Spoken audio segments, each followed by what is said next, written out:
You need a construction company, but who? Call Crosscom. A construction company you can trust that shares your Christian and conservative values. For decades, Crosscom has been doing work in Chicagoland, Northwest Indiana, and Wisconsin. Roofs, siding, windows, doors, gutters, basically everything for your home or business, even solar. Quality work and professional services that make you feel great about your decision to work with Crosscom. Call Crosscom. 630-871-5500. Give them a chance to earn your business. If your repairs are due to storm, fire, or flood damage, you need to call Crosscom. They're licensed public adjusters. They work for you, not the insurance company. Crosscom will work to get you the money you deserve, the maximum payout. They know the insurance companies and how to deal with them. They win for you. Call Crosscom. Crosscom Construction and Public Adjusters. This is Dan Lights with Crosscom.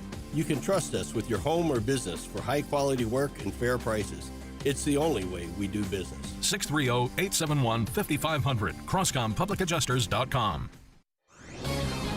This is Carol Platt-Liebel for townhall.com. It's commencement season again, another class of young Americans heading out into the world. But one statistic says a lot about what they're leaving behind. At top universities this year, left-wing speakers outnumber others 6-1 on commencement stages. That lack of viewpoint diversity points to something deeper. An intellectual climate marked by intolerance and conformity, not curiosity and debate. There was a time when a college degree signaled that a student had learned how to think and had encountered the ideas that shaped the Western tradition. Today, that's no longer a safe assumption. Too often, higher education has become dominated by a narrow ideological framework, with too few faculty willing or able to model real intellectual rigor. The result is predictable. Universities that once fostered inquiry now too often enforce orthodoxy. That's not education, it's indoctrination. Hey, business owners, is your business and money in good hands? Does your bank invest in your success? Hi, Mike Gallagher here, letting you know that when you need a relationship bank, Signature Bank makes commercial banking personal. I love these guys. Not only do they have expansive industry experience, a strong financial track record, but they're also highly capitalized for strategic growth. That's so important. That's why Signature Bank is my bank. They know what it means to grow a business by designing solutions that are right for you and only you. These are real people. They're ready to help. So reach out to my friends at Signature Bank. Make the call today, 773-467-5630, 773-467-5630, or visit them online at signaturebank.bank. That's signaturebank.bank. Your business could be Signature Bank's next success story. Go online, signaturebank.bank, member FDIC, equal housing lender. Signature Bank. Now, your official weather forecast. Today will be mostly sunny with a breeze, making it pleasant, but not as warm as before, with a high of 72. Tonight will be mainly clear with a low of 50. Tomorrow will be warmer with plenty of sunshine and a high of 80. Saturday will not be as warm with high thin cloudiness. It'll be pleasant in the morning, then turn breezy with a high of 73. I'm meteorologist Jason Caterina on AM 560, The Answer. Get the latest weather, traffic, and news updates online at 560theanswer.com. Portions of the following show may be pre-recorded. This hourly segment is brought to you by Goldilocks, offering smart security systems to homes and businesses. Call Goldilocks at 708-889-5600. Now, from the Signature Bank Studios, this is Chicago's Morning Answer with Dan Proft on AM 560. The Answer.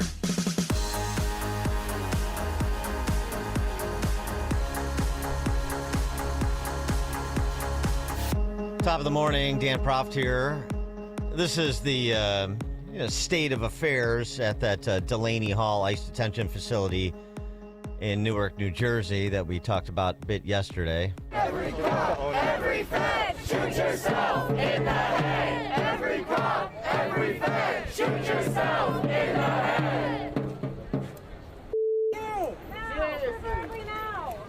Yeah, they're very clever, these professional agitators, and that's exactly what they are. Trump at his cabinet meeting yesterday, for the portion of the meeting that was in full public view, had this to say about those you just heard from. And it's all paid for protesters. You know, you can see by the signs. The signs are all made by the same beautiful factory. It's a printing plant. In fact, I'm thinking about using it. They do such a nice job. These aren't protesters. These people are fake. They're all paid for. And I will tell you, Tom Holman and that whole group, and now Mark Wayne is so incredible. Mark Wayne, do you want to just respond to that? Sure. We run the finest facilities anywhere in the world of their type. But we have some horrible killers. We have killers. We have guys that have murdered numerous people in there. And these are the people they're trying to protect. There's nobody that runs a facility like we do. They're actually doing, these professional agitators are actually doing Trump and the whole national security team with the focus on the border. So ICE, CBP. They're doing, by their targeting of President Trump, their obstreperous conduct, trying to form a human blockade so that vehicles cannot get in and out, demanding the release of these miscreants that are in that ICE detention facility, playing up the alleged hunger strike that's going on within the facility to try to add to the pressure allegedly being put on the federal government by these spectacles. They're doing Trump a favor because it's refocusing people's attention on this issue. And on this issue, regardless of where Trump's approval ratings are now, the left doesn't have an argument to make. The open borders argument, the hysterical allegations that these detention facilities are domestic versions of Abu Ghraib, they're not going to win the day.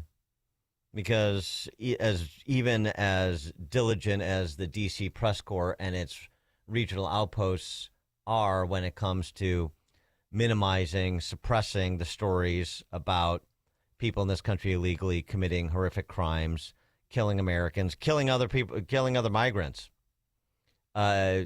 people on the road that pose a hazard because they have obtained their CDL license illegally and they can't read road signs,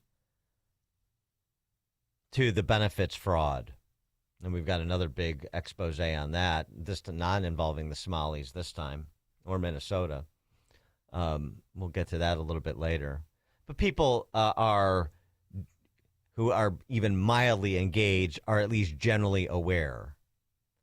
And by, again, proverbially lighting their hair on fire in New Jersey, all it does is revisit all of these issues and provide opportunities for people like the aforementioned Markwayne Mullin, the Department of Homeland Security Secretary, to once again put the spotlight on sanctuary cities and their airports, like Chicago and O'Hare and Midway. If they're going to not allow us to go out and arrest the worst of the worst, and then when we call for assistance at the facilities, that the street, it belongs to the city. If it belonged to us, we would take care of it, but it belongs to the city, and they're barricading our employees from coming in and out of the facility, then why are we processing international flights into the airport there? And we are currently, which we're not initiating yet, but we're currently drawing up plans to say, listen, in these sanctuary cities where the local radical left Democrats aren't allowing us to do our job and enforce federal laws, then we shouldn't be processing international flights into their cities either, because they don't want us to enforce immigration, but they want us to process immigration at their facilities. Nothing about that makes sense to me. Well, that would be an interesting development. He's raised the specter before, as he referenced. But major international hubs and sanctuary jurisdictions, New York, San Francisco, L.A., Chicago, Philly, Newark, Seattle, Denver, Boston. CBP is responsible for inspecting all inbound international passengers. So if CBP operations are scaled back or halted at these airports, including O'Hare, well, airlines would no longer be able to legally land international flights at those airports. That might get some people's attention, like security lines for a time during the proverbial partial shutdown of DHS, the spectacle that the polished up versions of the rabble that you see outside Delaney Hall in New Jersey represent, the polished up versions that are members of Congress, the spectacle they put on, their temper tantrum politics, which was to try to hold up partial funding of DHS. No international flights at O'Hare and Midway. That would be interesting. That would be interesting. That gets some attention. Are you willing to endure that inconvenience to make the point? 312-642-5600 is the alphawealthgroup.com call and text line. And as to these detention facilities, whether they be in Broadview, Illinois, or Newark, New Jersey, Tom Homan had this to say, including about the complaints over the menu. The highest detention standards in the industry, higher than any prison or federal lockup or county jail. And when I was ICE director, we spent almost $1 billion, and that's a while ago, and that's several years ago. We spent nearly $1 billion, $1 billion in health care alone. As soon as they get booked in the facility, within 48 hours, they get a full physical review. We have doctors on site, nurses on site, law libraries. As you said, 3 meals a day. And if they do have a special diet, maybe a Muslim diet, those diets are closely monitored, and they're prepared food that goes along with their religious beliefs. So these are very well-run facilities. And what concerns me, the comment by Cory Booker, he's going to work with Goldman and these other, why not work with DHS? Why not work with ICE? Should this be a partisan issue? Because once you go under and inspect these facilities, you're going to see these facilities are run very well, very humane. Yeah. Meanwhile, an illegal alien is charged with killing 4 young Oklahomans while driving drunk on the wrong side of the highway. It's another story. More preventable deaths. 27-year-old illegal alien cruising westbound in the eastbound lanes of Interstate 40 slammed head-on into a car full of young people aged 18 to 20. 2 young men, 2 young women killed.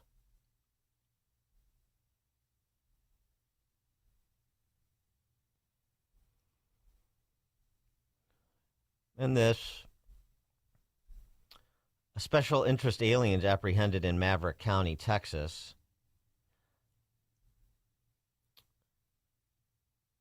U.S. Border Patrol agents apprehended 12 illegal immigrants on a private ranch in Maverick County, including 6 special interest aliens from China, all dressed in camouflage. Chinese nationals in camouflage apprehended just over the border in Eagle Pass, Texas.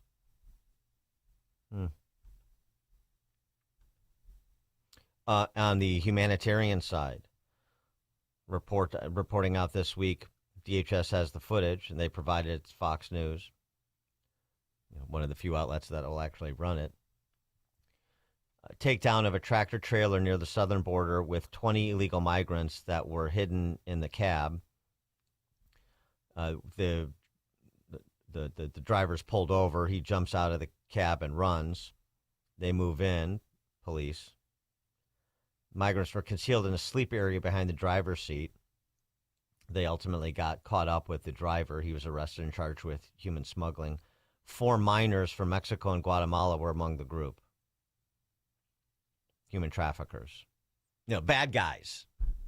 Like so many of the people sitting in that detention facility in New Jersey that the professional agitator class wants released just because they support open borders, because they don't see a difference between citizens and non-citizens, because they hate America and are indifferent to unleashing predators to prey on those who play by the rules.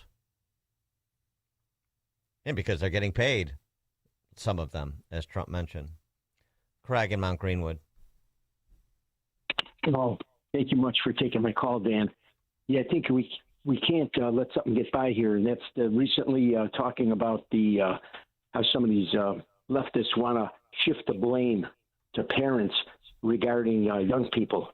Listen, the school system, the teachers, they are 100% responsible for all kinds of garbage that these young people, their heads are being all twisted. They're being taught civil disobedience, taught how to do civil obedience. Well, this is not Open Mic Friday. We're talking about border security and immigration. We're not talking about teen takeovers in Chicago. Thanks for the call, Craig. We'll get to that. Dan Proft, Chicago's Morning Answer. This is the morning show more Chicago radio listeners are choosing. This is Chicago's Morning Answer on AM 560. The Answer. For months, you've been hearing ads about Virago Immune Support. I have to tell you, this stuff is for real. I had an occasion to not be feeling well on a remote broadcast. I took it, and it is the real deal.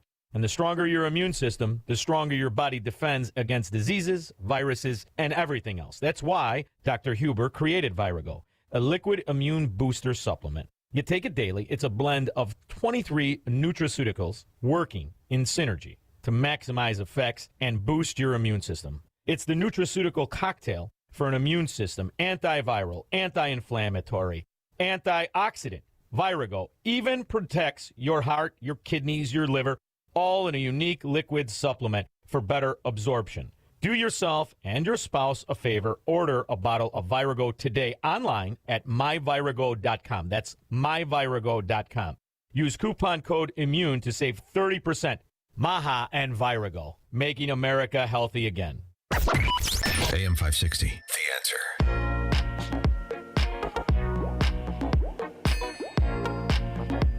Coming up at 5:38, BLM Brandon wants to crack down on social media companies for their part in lawlessness on the streets of Chicago. And after he made that comment, he got on a plane. He's going out to see Pope Leo. What a treat that will be for the pontiff to be wowed by the pen, as he called himself. We'll discuss all of that at 5:38. Now we check the headlines with Mike Scott. 5:32, sunny and pleasant, not as warm today. Your full forecast coming up in just minutes. With the war in Iran now 3 months old, President Trump says no nation has the right to control the Strait of Hormuz. Also this morning, the U.S. shooting down drones over the strait. Here's Fox's Madeline Rivera. It's the second time in the last few days that the U.S. carried out what it calls defensive strikes. U.S. officials say U.S. Central Command forces shot down 4 Iranian one-way attack drones that pose a threat around the Strait of Hormuz. U.S. forces also struck an Iranian ground control station in Bandar Abbas that was about to launch a 5th drone. These actions were measured, purely defensive, and intended to maintain the ceasefire. This morning, the Islamic Revolutionary Guard Corps says it retaliated by targeting a U.S. airbase from where the strike came. They're promising more aggressive attacks if the U.S. conducts more strikes. Vermont has passed a concert ticket bill overnight that places a cap on how much a ticket can be resold for. Now in the state of Vermont, and maybe in a state near you, a ticket cannot be resold on the secondary market for more than 100% of its original price. U.S. Attorney for the Northern District of Illinois unveiling some sweeping reform to the office's grand jury practices. Andrew Boutros says the remediation plan will streamline that office's grand jury process. Changes come after federal prosecutors dropped charges against the so-called Broadview Six. Mayor Brandon Johnson still not sold on stricter laws aimed at preventing so-called teen takeovers from happening in Chicago. Johnson said, in his opinion, a more aggressive approach doesn't work. What we have seen, though, in other places, these aggressive tactics have not necessarily deterred these gatherings from taking place. In fact, in too many instances, they ultimately exacerbate the situation. So his comments follow violent teen rioting and takeovers. This past weekend, where at least 50 were arrested.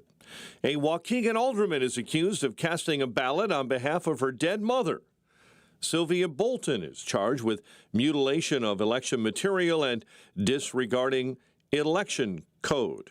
Bolton, according to the report, signed a mail-in ballot with her mother's name in February. However, her mother was deceased at the time. Attorney Victor Henderson has joined the 5-person race for Chicago's first elected school board president. In the November contest, Henderson will face current school board members Jennifer Custer and Jessica Biggs, as well as the political director for the CTU. Hilario Dominguez. Andrei Stojakovic withdrawing from the NBA draft overnight, returning to the Fighting Illini for his senior season to be part of a team that reached the Final Four this year. Cubs end their 10-game losing skid in Pittsburgh, while the White Sox pound the Twins at the rate. The news a service of Discover. When you hear a good idea, it's natural to do a double take. That's what you might do when you hear Discover will automatically double all the cash back you've earned on your credit card at the end of your first year. See terms at discover.com/creditcard. Chicago's Morning Answer continues next, and a check of your weather forecast in 2 minutes. It's almost time for AM 560's annual golf outing, presented by Signature Bank. AM 560 is proud to partner with the Tunnel to Towers Foundation as they support America's first responder and military heroes to help America never forget 9/11. It's all happening on Monday, June 15th at McRae Memorial Golf Club in Barrington. Enjoy a full day of golf, meals, an awards reception, and a silent auction. Reserve your foursome today at 560theanswer.com/golf. Sponsored in part by Edward Jones Financial Advisor Nolan Webster and by real estate broker Ed Dring at leavingil.com. Each morning, the newsmakers and the newsbreakers shaping today's conversation are heard on the AlphaWealthGroup.com answer line on Chicago's Morning Answer. When you need answers about what's happening in your world, you turn to AM 560 The Answer. And when you need answers about how to prepare for and protect your retirement, you turn to the Alpha Wealth Group, now the proud sponsor of the AM 560 Answer line, right here on Chicago's source for news, opinion, and insight. AM 560 The Answer. Making the switch to a new communications and IT company may seem like a big ordeal, but if you're not getting the reliable support, consistent internet, and secure solutions your company needs, meet Access One, your local Chicagoland IT experts. Access One has been powering Chicago businesses with secure, reliable IT solutions for over 30 years from our headquarters right here in the West Loop. Whether it's VoIP phones, dedicated internet, managed cybersecurity, cloud backups, or 24/7 support, Access One is here for you. Serving thousands of companies from Naperville to the North Shore, Access One is Chicago-owned and Chicago-run, a trusted IT partner for law firms, clinics, tech startups to manufacturers. We'll make the switch easier than you think. Let's talk. Call 800-804-8333 or visit accessoneInc.com. Rated top 5% in customer satisfaction and a Better Business Bureau A+ rated business. That's accessoneInc.com. Tech made personal locally. I remember sitting in the kitchen, heartbroken, overwhelmed, staring at costs and a list of decisions. I prayed for strength and reached out to Catholic Cemeteries of Chicago, only to hear that Mom had already pre-planned everything so my siblings and I would be protected. Because she planned ahead, we weren't pulled apart by heartbreaking decisions. Visit CatholicCemeteriesChicago.org or call 708-236-5407 to schedule a free consultation. Nothing makes a gathering great like Eggland's Best Eggs. They're just so delicious with better nutrition, too.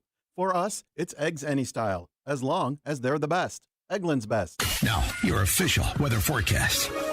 Today, expect mostly sunny skies with a pleasant breeze, making it feel not as warm as recent days. The high will reach 72 degrees. Tonight will be mainly clear with a low of 50. Tomorrow, temperatures will rise as the sun shines brightly, reaching a high of 80 degrees. I'm meteorologist Jason Caterina on AM 560, The Answer. Get the latest weather, traffic, and news updates online at 560theanswer.com. This hour is brought to you by Retirement Decoded with Scott Tucker and Amy Jacobson. Heard Sunday mornings from 7 to 9 a.m. Learn more at retirementdecoded.com. Now, from the Signature Bank Studios. Only the biggest stories, only the biggest guests, and only the biggest opinions. This is AM 560, The Answer.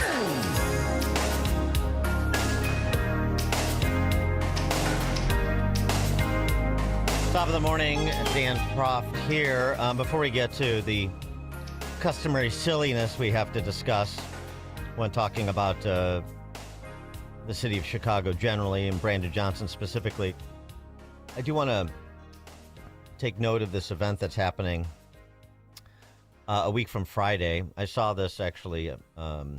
Courtney Spinelli, who's a reporter for WGN News, actually posted this. So there's a couple of people in the in the Chicago Press Corps, which is an outpost of the D.C. Press Corps, that at least have some sense. There's a salute / fundraiser for John Bartholomew, the Chicago police officer that was gunned down a couple weeks back by that repeat violent offender that should have never been on the street, and his partner critically wounded. John Bartholomew, 100% of the proceeds go to the John Bartholomew Memorial Fund. It is Friday, June 5th at from 6 to 9 p.m. at the Hattie's Club space in Rosemont, directly behind the Allstate Arena. Hattie's Club, Rosemont, June 5th, 6 to 9 p.m., $50. 100% of the proceeds go to the John Bartholomew Memorial Fund, and WGN's Patrick Elwood, I guess, is going to be the MC of that event to honor John Bartholomew and his family and support them both. So, point of order to take notice of that. As to others recently gunned down, that young man's name from Back of the Yards neighborhood. 17-year-old honor student, Tilden High School.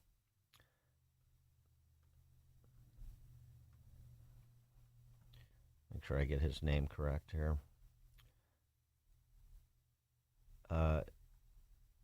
Pedro Ramirez. 39 people shot reportedly over the weekend, 2 dead. Pedro Martinez's story. He always said, I will never miss school unless I'm very sick or unless I'm dying. He actually died, so it really hurts my heart about those words that he said now. As a small memorial grows near the scene, our lives changed completely, and this is like a dream. So does the heartache and utter shock for Pedro Ramirez's loved ones as they surround this grieving mother. Destrozada porque mi hijo. There's too much violence in the streets. In the morning, he was just going to school. That's all he was doing. From one point, you're just talking, and then from another, he's just gone. And then it's very hard to just, put that in your mind that you're just never going to see him again. The 17-year-old junior student was gunned down near 51st and Troop while walking to the bus stop to head to Tilden High School Tuesday morning.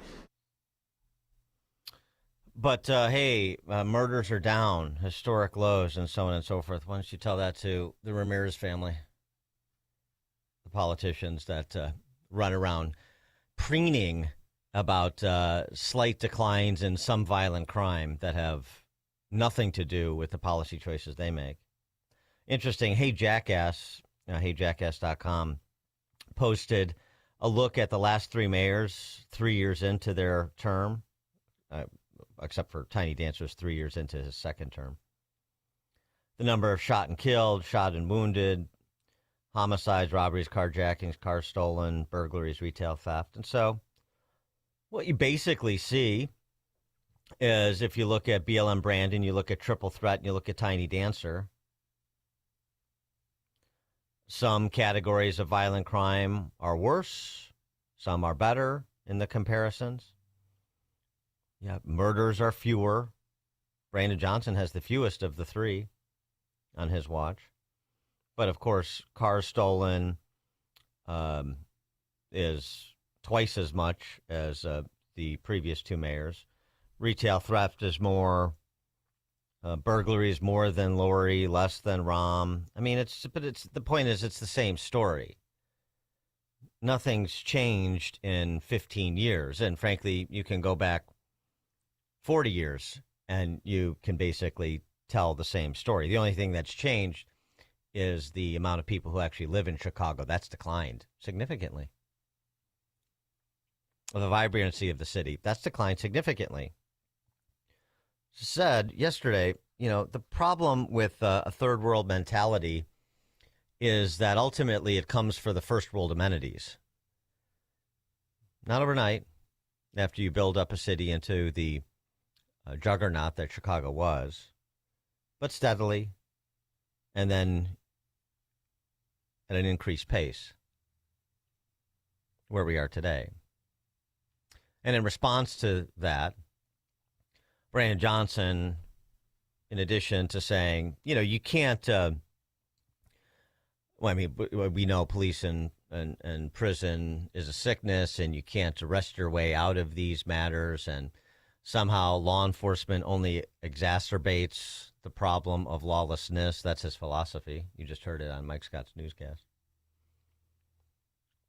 But there's another villain here, another culprit. We prevent the vast majority of these from ever taking place.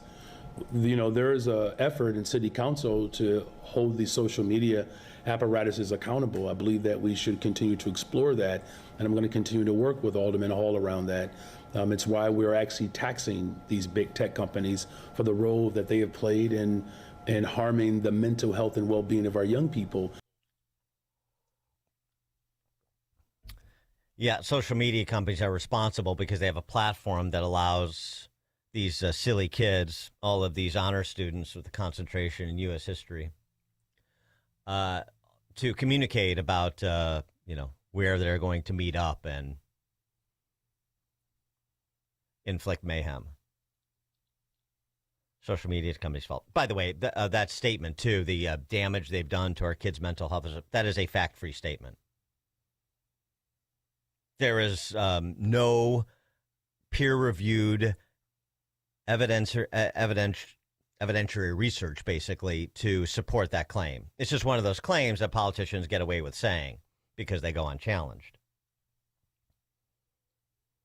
Ali G, he's trying to get into the conversation here, the mimbo that he is. This guy is such a poser and a dope. Oh, he's better than Brandon Johnson. I can't wait to hear that. He's got all the money. I can't wait to hear all the rationalizations for Ali G when people start to tune in to next year's mayor's race. He posted, did Ali G, the mimbo, the failed mob banker. In talking to violence intervention folks, it's obvious that the collective response has been woefully inadequate. Our friend Tom Weitzel, the retired chief of Riverside, are you nuts? Violence intervention folks are the ones who are inadequate and a scam. And Ali G's, I've been, in consultation with the violence intervention folks, and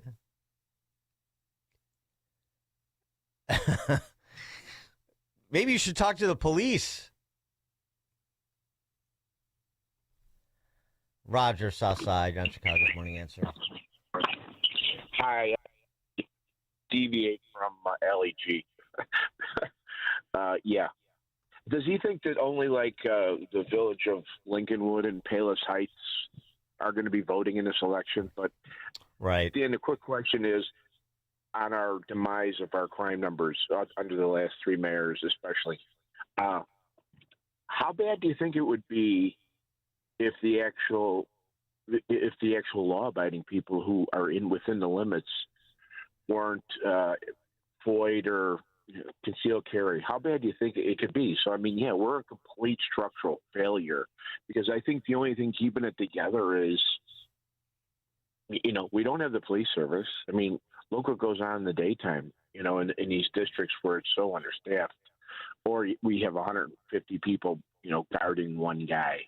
Half the 911 priority 911 calls go unanswered or unresponded to.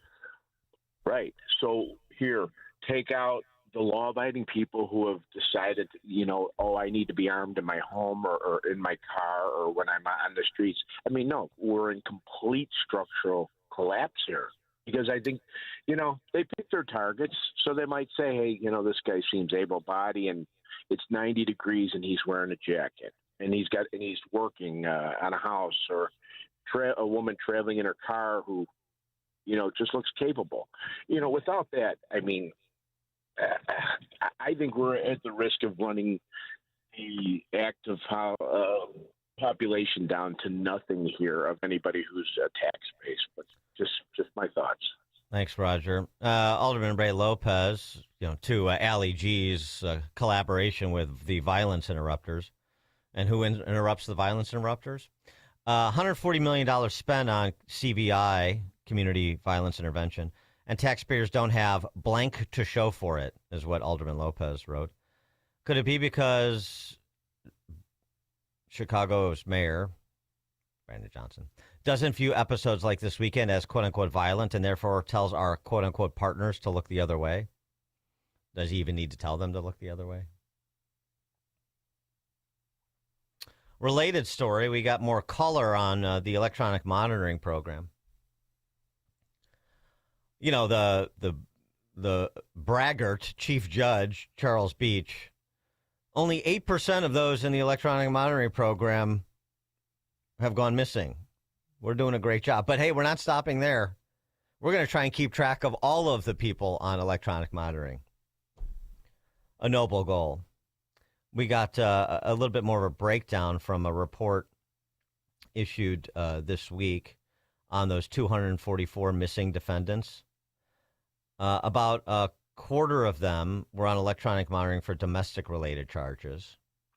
Oh, that should be a real comfort to the women, largely, I presume, who are the accusers, and probably almost to a man, the victims of those domestic violence, of those who committed an act of domestic violence, were put on electronic monitoring and now have been lost by the Cook County judicial system. Alleged shoplifters dominate the balance. 24 people put on ankle monitors after being charged for shoplifting are AWOL. A third of those have gone missing. So a quarter of people charged with domestic-related violence, and a third of those charged for shoplifting. But, you know, shoplifting isn't a violent crime. I'm sure those individuals, while they're out, won't offend again and certainly would never think to do anything that Chicago would consider a violent crime. 15% of burglars are gone missing, AWOL. 27% of people charged with battery, AWOL. Aggravated battery cases, 10% of the aggravated battery defendants are AWOL. But hey, look, I know what you're thinking. It's not as bad as you think. There's plenty of blame to go around, and they're working on it. It's good enough for me. A related story, too, just about these habitual offenders that are responsible for a majority of violent crime. So sort of there's known quantities that could be addressed if there was the political will to do so. There's a new study out from the Manhattan Institute that was published in the City Journal. Researchers looked at 9,500 parolees in Pennsylvania and found that 58% were returned to prison on a technical violation. But they find that 1 out of 3 of these offenders had committed another crime before having their parole revoked. About a sixth were absconders. They didn't check in for an extended period. So you put that together, nearly half of the quote-unquote technical violations were for another offense or for flight, which in itself is an indicator of having offended. Because one of the arguments that's made in support of, well, in opposition to punishing repeat offenders is that violations of those who have been paroled are often petty and technical. They're violated and sent back to prison when they shouldn't be. But though, you know, that's technical, petty, those words need some definition. And this research aimed to provide a little bit of contextual information associated with those terms. And what we find is, no, they're being returned. Those who haven't been lost, like they're lost in Chicago or Cook County, they're being returned for good reason.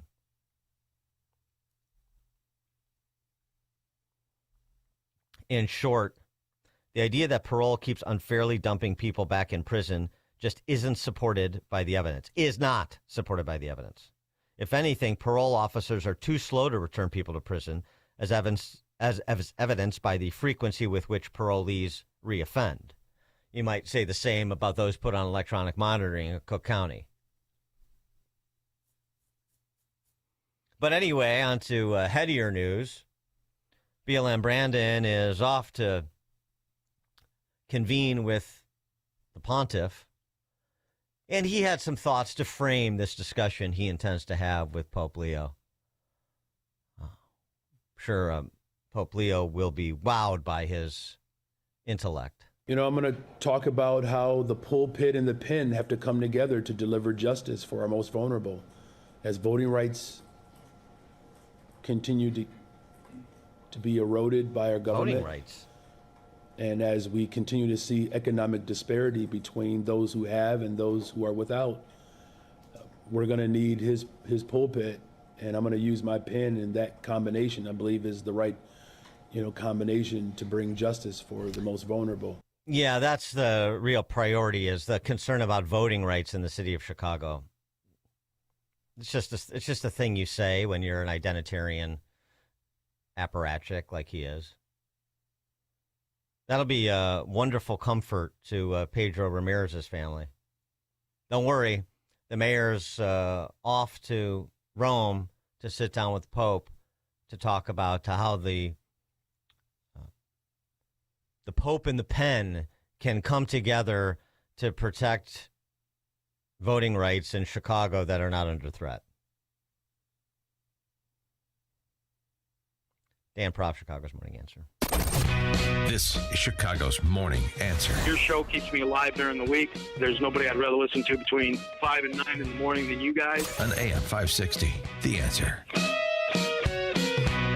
Sign up for the AM 560 Answer Advantage to get early alerts on event ticket sales, special discounts, and contest opportunities. Sign up today at 560theanswer.com/advantage. Hey, sorry to hear your mom passed away. Thanks.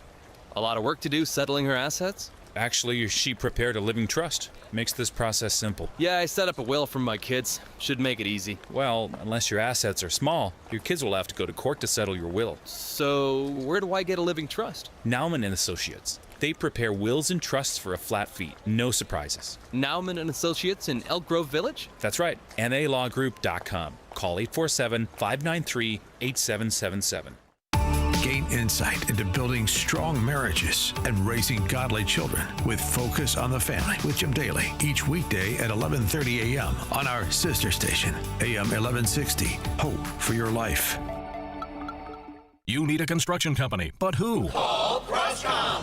A construction company you can trust that shares your Christian and conservative values. For decades, Crosscom has been doing work in Chicagoland, Northwest Indiana, and Wisconsin. Roofs, siding, windows, doors, gutters, basically everything for your home or business, even solar. Quality work and professional services that make you feel great about your decision to work with Crosscom. Call Crosscom. 630-871-5500. Give them a chance to earn your business. If your repairs are due to storm, fire, or flood damage, you need to call Crosscom. They're licensed public adjusters. They work for you, not the insurance company. Crosscom will work to get you the money you deserve, the maximum payout. They know the insurance companies and how to deal with them. They win for you. Call Crosscom. Crosscom Construction and Public Adjusters. This is Dan Lights with Crosscom. You can trust us with your home or business for high quality work and fair prices. It's the only way we do business. 630-871-5500. CrosscomPublicAdjusters.com. AM 560, The Answer.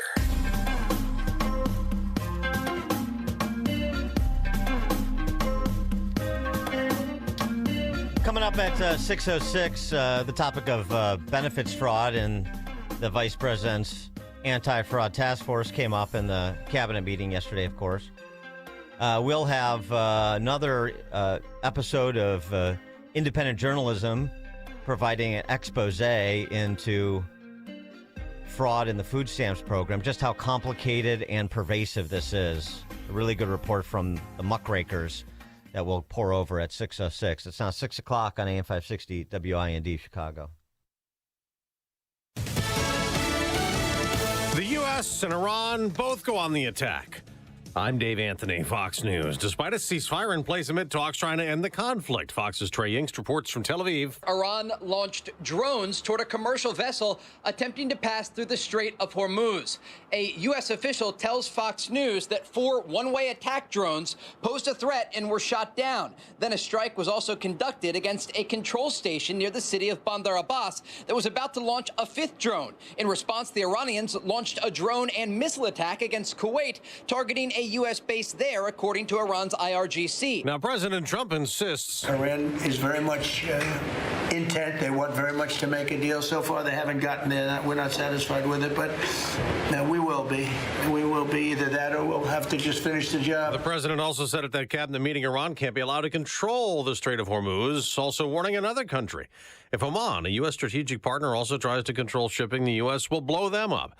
Far away from there, the U.S. military's gone on the attack again. Fox's Chris Foster has details. It's 2 boats in 2 days taken out in the Eastern Pacific. 2 accused narco-terrorists are reported to have been killed in the latest strike. U.S. Southern Command posted a video showing a boat not moving on the water, then exploding with smoke and fire coming from it. 1 man was reported killed in a boat strike Tuesday, with 2 survivors left stranded in the water. Southern Command says the Coast Guard was notified to launch a search and rescue operation. Now, the Coast Guard will also search again for Lynette Hooker, who went missing off the coast of the Bahamas nearly 2 months ago. This after new data appears to contradict her husband's account of where he was the night she disappeared. A source says GPS data from Brian Hooker's phone shows a location that does not align with what he told investigators. Dive teams could now focus their search on new locations. Fox's Carly Shimkus. Brian Hooker's not been charged. He claims she fell off their small boat in rough seas while heading back to their yacht. America's listening to Fox. Sunrise, 6:02 in Chicago. On AM 560, The Answer, I'm Mike Scott in the QC Kinetics newsroom. A U.S. attorney for the Northern District of Illinois unveiling sweeping reform to the office's grand jury practices. Andrew Boutros says the remediation plan streamlines the grand jury process, making it more transparent, effective, and impactful while reducing mistakes and errors.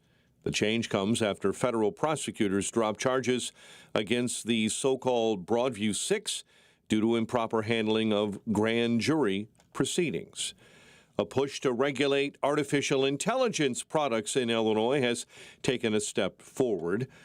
The Artificial Intelligence Safety Measures Act would require AI companies, sometimes referred to as frontier AI companies, to conduct and share findings of annual third-party audits. Representative Daniel Diedich of Buffalo Grove argues the same measures recently passed in New York in California. All frontier developers must report critical safety incidents to AIMA and the Attorney General within 72 hours of them occurring. They must also report to an appropriate law enforcement or public safety agency. AI innovators believe the bill lacks clarity and argues there could be negative impacts for open source models and innovation in the sector. The Indiana deputy shot and seriously wounded at a hospital in Michigan City last week is making significant strides in his recovery, according to police.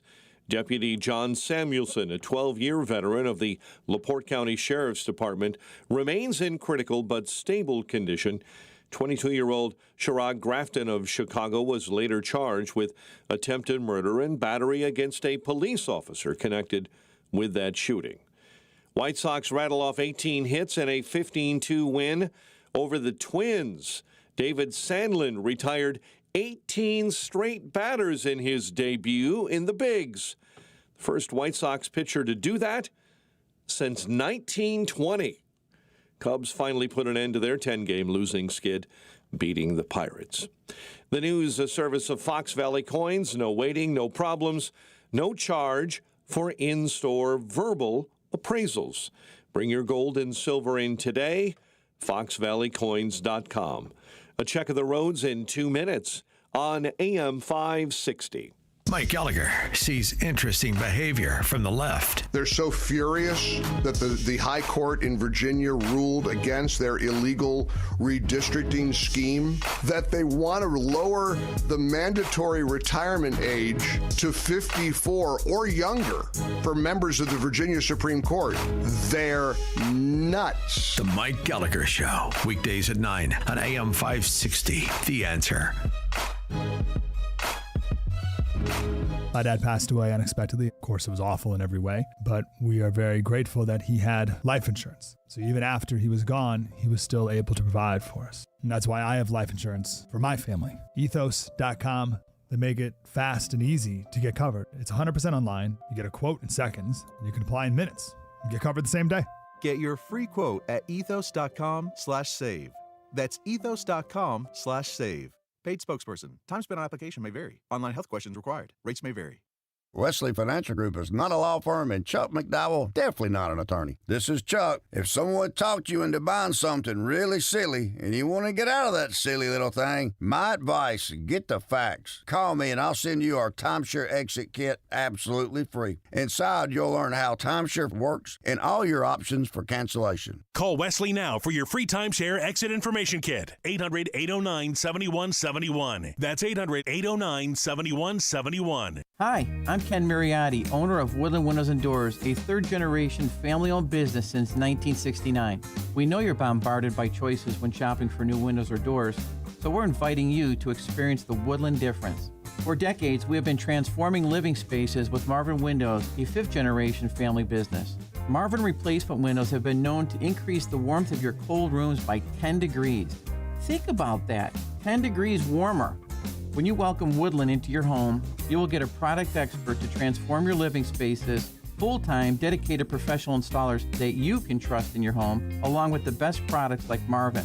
These are the reasons we're proud of our 5-star reviews and family legacy. No gimmicks, no pressure, and upfront pricing are why Woodland Windows and Doors is your trusted window and door expert in Chicagoland. Visit woodlandwindows.com to book your free in-home expert consultation.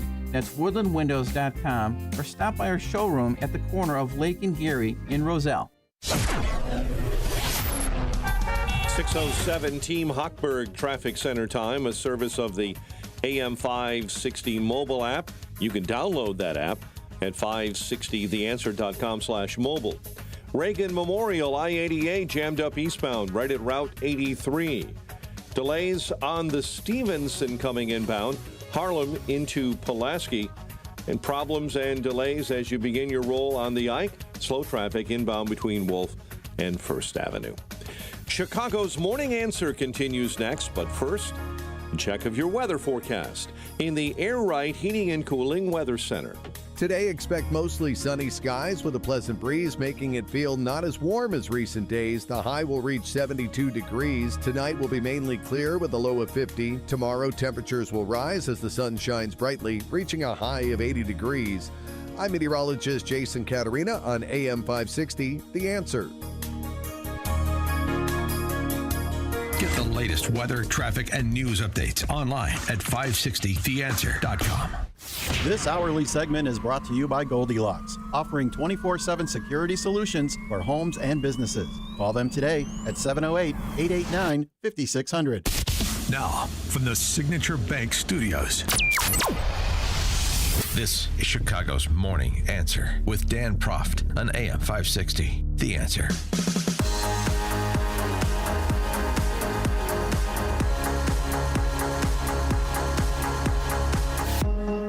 Top of the morning, Dan Proft here. So the topic of benefits fraud did come up in the cabinet meeting yesterday, but it was mainly for everybody to offer public congratulations about everything that's being done.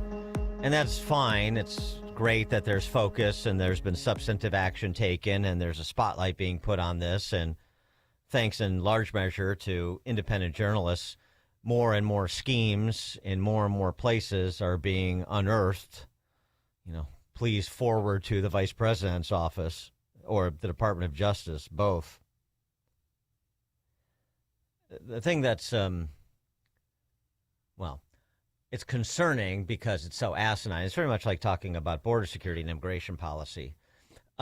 we're not just here, we shouldn't just be here to undo the damage that was done by the previous administration and previous administrations, or all of the sclerosis that has been built up in these Poverty Inc. agencies as it pertains to welfare programs. This is an opportunity to interdict the fraud, to stop the incursion of people coming into this country illegally, to continue the parallel, to remove people in this country who are here illegally. But it's also to have a conversation about how should we do this? How should we conceive the incentives we present through welfare programs, through immigration policy, the processing we put in place for implementation, the oversight present to ensure that the lines are being abided. We're not having that sort of public conversation. Debate is not being driven. It really needs to be.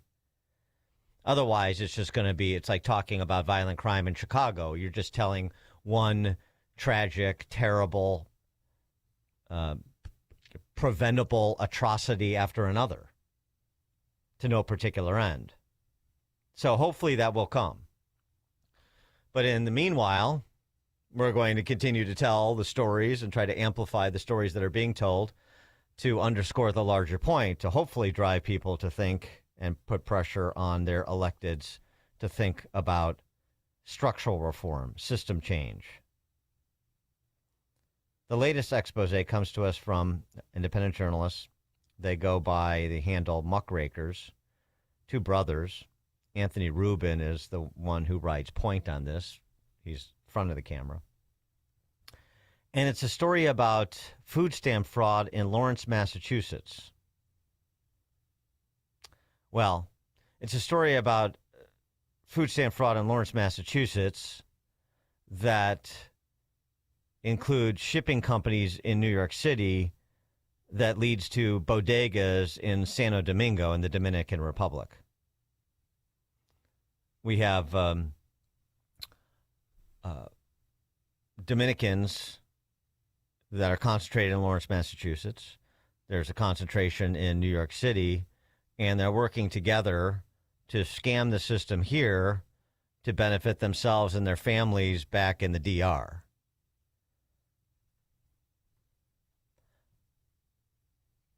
The Muckrakers were able to get some guidance here, much like Nick Shirley got guidance in Minnesota from that tipster on the ground who had been watching this for some time.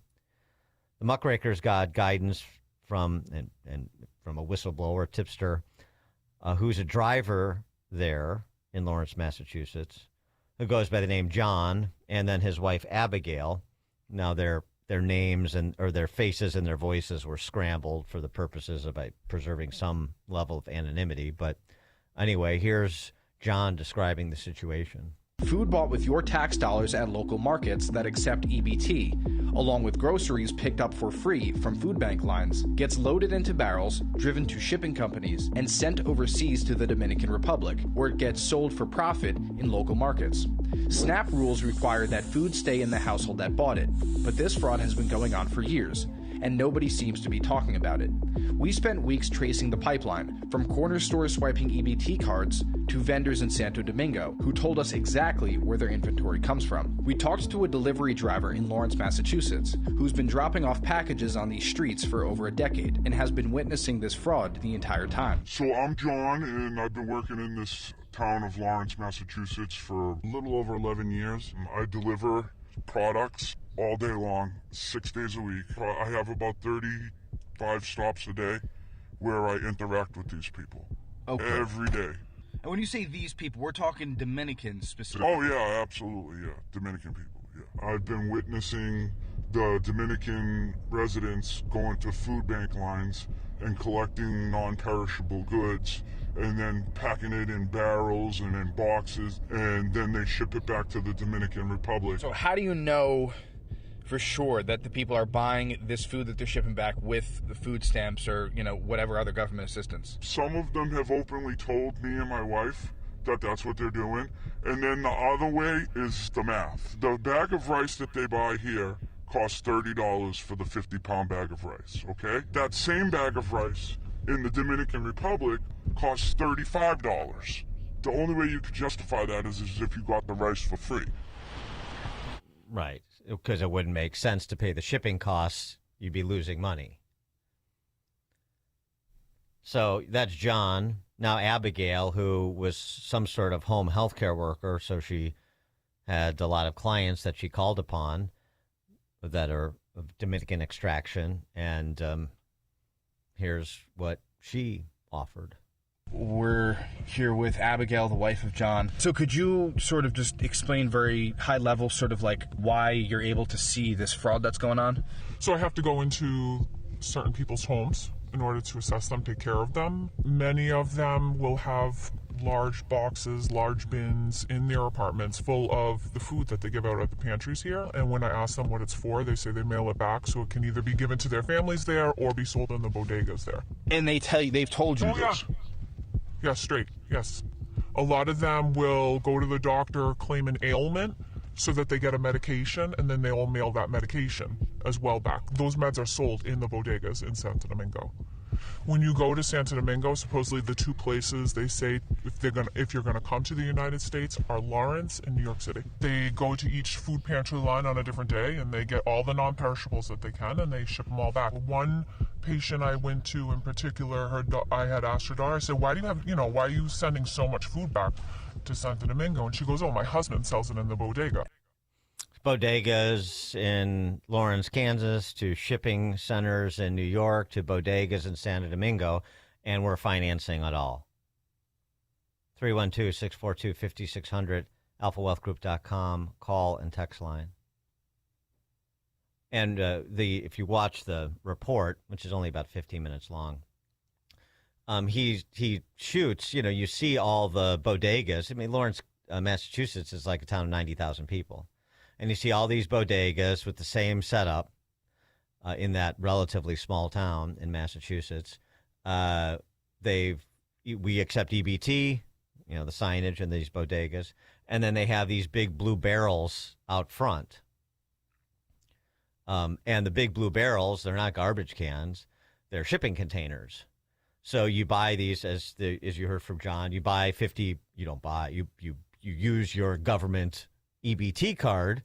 We buy for you the 50-pound bags of rice and the big jugs of cooking oil, and then you pack it all into these containers, and then there's Dominican shipping companies that operate out of this facility in New York that the muckrakers went to. You'll hear next. And it gets shipped down to Santo Domingo, where it's either for personal use for Dominican nationals living in Santo Domingo who are enjoying welfare benefits. I don't know how else to say it. Or enjoying welfare benefits plus making a profit on the welfare benefits they're enjoying.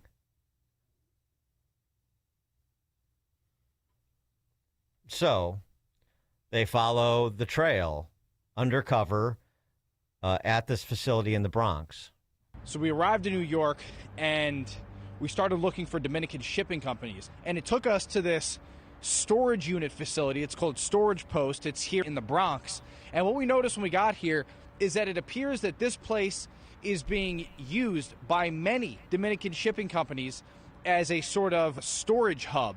We went undercover in this facility, and one of the workers told us explicitly on camera that people are using EBT to fill up these boxes with food that they then ship to the Dominican Republic.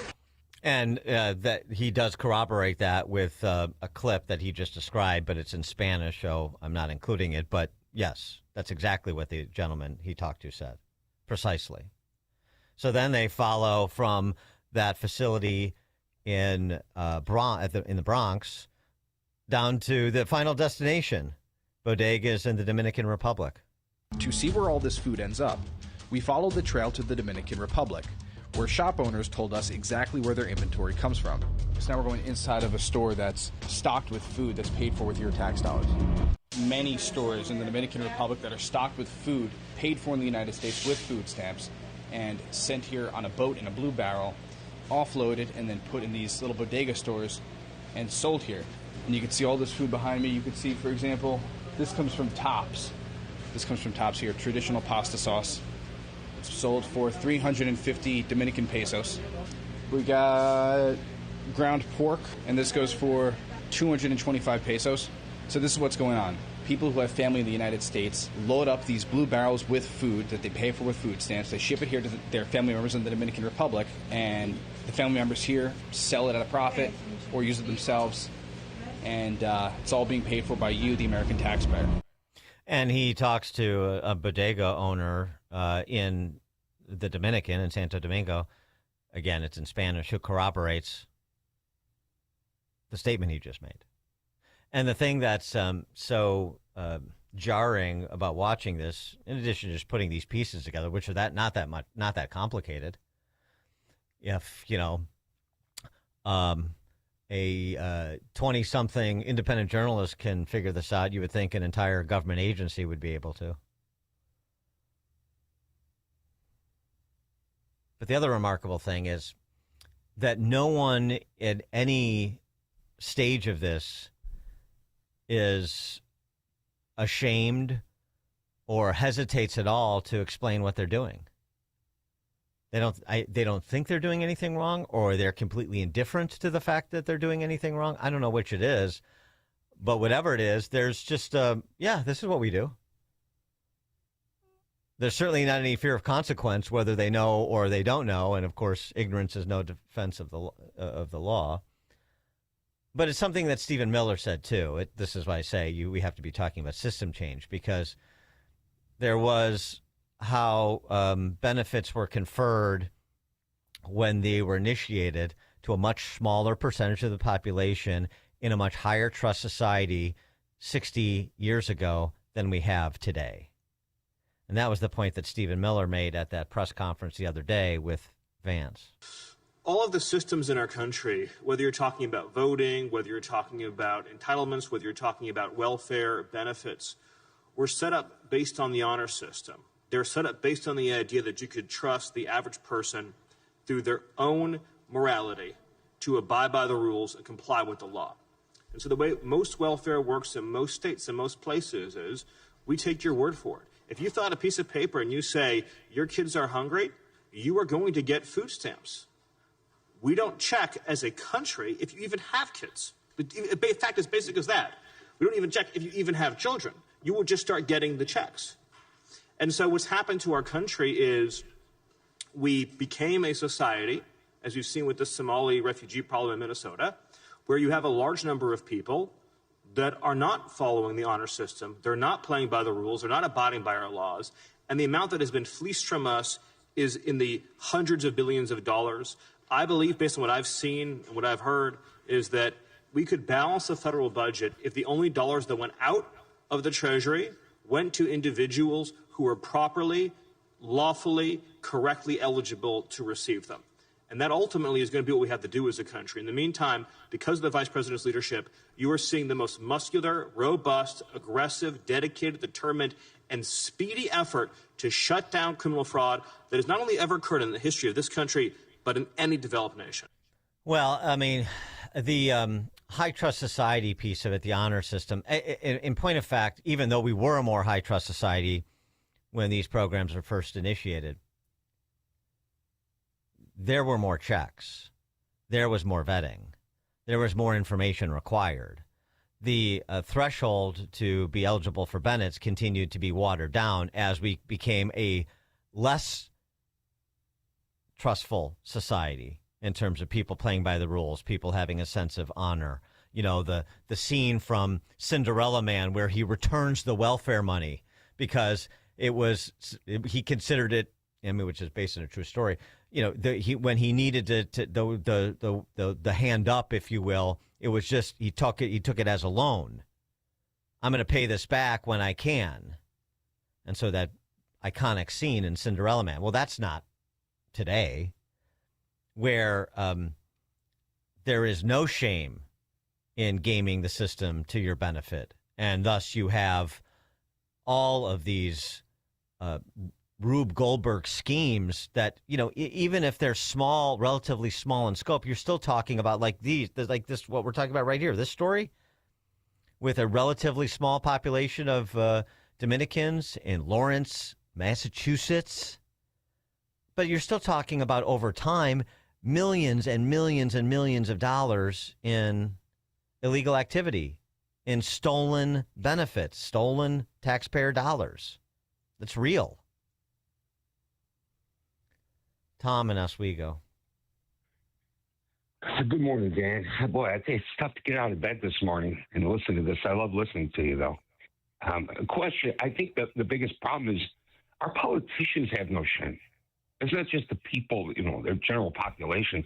The politicians, I've said for years now, they don't care what goes on as long as they get theirs. They have different healthcare systems, different pension systems. They don't care what goes on down here. Now, I'm a middle-class guy. I get up at 4 o'clock every morning, work 10, 12, 15 hours a day. And then I turn on the radio or the computer and I listen to this kind of stuff. It makes me wonder why I get up and even go to work anymore. I don't understand these EBT cards. I never had one. Aren't these like credit cards? Don't they have some type of SKU on the back or a number they slide, or can't they just be turned off instantly? I don't get this with all these benefits that we give to people. Whatever system it is, whether it's a direct deposits or something, why can't they press a button and just stop it? If I'm late on a parking ticket in Chicago, I'm getting notices, emails, penalties. Trust me, they'll find me. They'll come knock on my door if I don't pay a $50 penalty. So I don't understand why these systems can't just be stopped. No, they could be. Thanks for the call, Tom. I think that's the point. They could be. I mean, the first thing you should be talking about, in addition to interdicting fraud that's ongoing, stop digging. But what should have been mentioned at the cabinet meeting or at that press conference yesterday, use this case as an example. This is why we're going to do a redetermination of the 42 million Americans 42 million people in America, I should say. Americans is assuming too much. The 42 million people in America who are on the food stamp program. That's north of $100 billion annually. Just that program. We're going to do a redetermination of the roles. Here are the requirements. Maybe we're going to enhance the requirements, and you've got to reapply to meet the new requirements, the new enhanced requirements. And we're going to have some sort of mechanism inside the agencies that administer these benefits for real-time oversight. Can't wait for congressional committees to do this work. They'll do after-action reports that take 6 months after all the money's gone. That's what I'm talking about with respect to system change. And by the way, it's not just with transfer payments. It's not just with the welfare state. It's also with the deep state. How about this story? And then the court documents spelled out that there was a man who was an employee of a government agency that was found with $40 million worth of gold bars in his home. If you're wondering how many gold bars that is, the court document says it's about 308. What my team here at NBC News, Dan DeLuce and Gary Grumbach, and I found is that that man was not just an employee of any agency. He was a high-level official with top-secret clearance in the CIA, and that he not only lied about what he was doing with this money, but that allegedly he also lied about his background, said that he graduated from a college he did not attend, that he went to a graduate school he did not attend, and that he had a pilot's license that the FAA said he did not have. So he was arrested last week, and he is now in detention facing these charges of lying about his background and perhaps unknowingly embezzling American taxpayers' money. I want to read you a statement we just got in from the CIA saying that after a CIA internal investigation identified potential violations of the law, CIA Director John Ratcliffe referred the information to the FBI for a law enforcement investigation. The FBI is working closely with our partners at the CIA and the Department of Justice as we continue to investigate this matter fully. So, Hallie, we will be staying on this, but what this looks like is that this was someone who was given currency. He was even paid in cash and watches that he said needed to be used in order to pay for operations that he was in charge of. But rather than keeping it in his office, they found $40 million worth of this gold, as well as $2 million in cash and 35 luxury watches in his home. So the thing that's even more offensive to me than the $40 million he stole, because, you get high-level clearance. You can have guys turn. We've had, Russian spies and CIA and so Aldrich Ames, so on and so forth. You can have guys turn. But how he got into a high-level position with a top-secret clearance at the CIA when he lied about his resume. They can't even fact-check where this guy went, where their employees, top-level employees, went to school. If they're faking their education, faking that they have a pilot's license, what? That inspires confidence. Jose, Northside. Hey, Dan, thanks for taking my call. We came from Cuba, Cuban American, 1969, and Christian Charities gave my folks $300. We had a sponsor here in Chicago, and we came to live here. As soon as my dad got on his feet, he paid the money back. We have legion of Cuban American friends in Miami. Nobody's been on welfare. It's a huge scam, and there's no accountability. So I just wanted to chime in. Thanks for what you do. Thank you, Jose. I appreciate that. We love to hear that. That's the American story. That's what it's supposed to be. But you got to make sure it is. Margot in Burr Ridge. Yeah, I always like to go to the founders, when you want to go to the basics. So Madison said, this is in regard to bringing in French Huguenots, $15,000. They were debating at Congress in 1792. Should they spend $15,000 to bring these very persecuted people religiously over from France? And he said, I cannot undertake to lay my finger on that article of the Constitution which granted the right to Congress to bestow on objects of benevolence, the Huguenots, the money of its constituents. That's on giving away people's money. And then one of the many quotes on virtue, this is John Adams, our system was designed for a virtuous people and is wholly inadequate for any other. So we've reached the part where we're wholly inadequate because we don't have a virtuous people anymore, which is basically what we're saying this morning. Yes, anyway. Well said. Thank you, Margot. And, and part of that virtuousness, in the sort of cardinal virtue sense, is that vetting that we talk about when we talk about the immigration piece, or we talk about welfare benefits.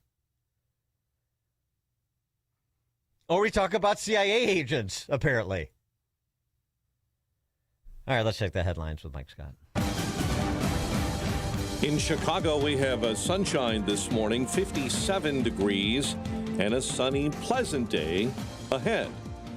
A government official in Kenya just updated reporters, saying at least 16 students died overnight in a fire that started in the dorm of a girls' boarding school in the central part of that country. 79 others were injured. The school has more than 800 students in Kenya.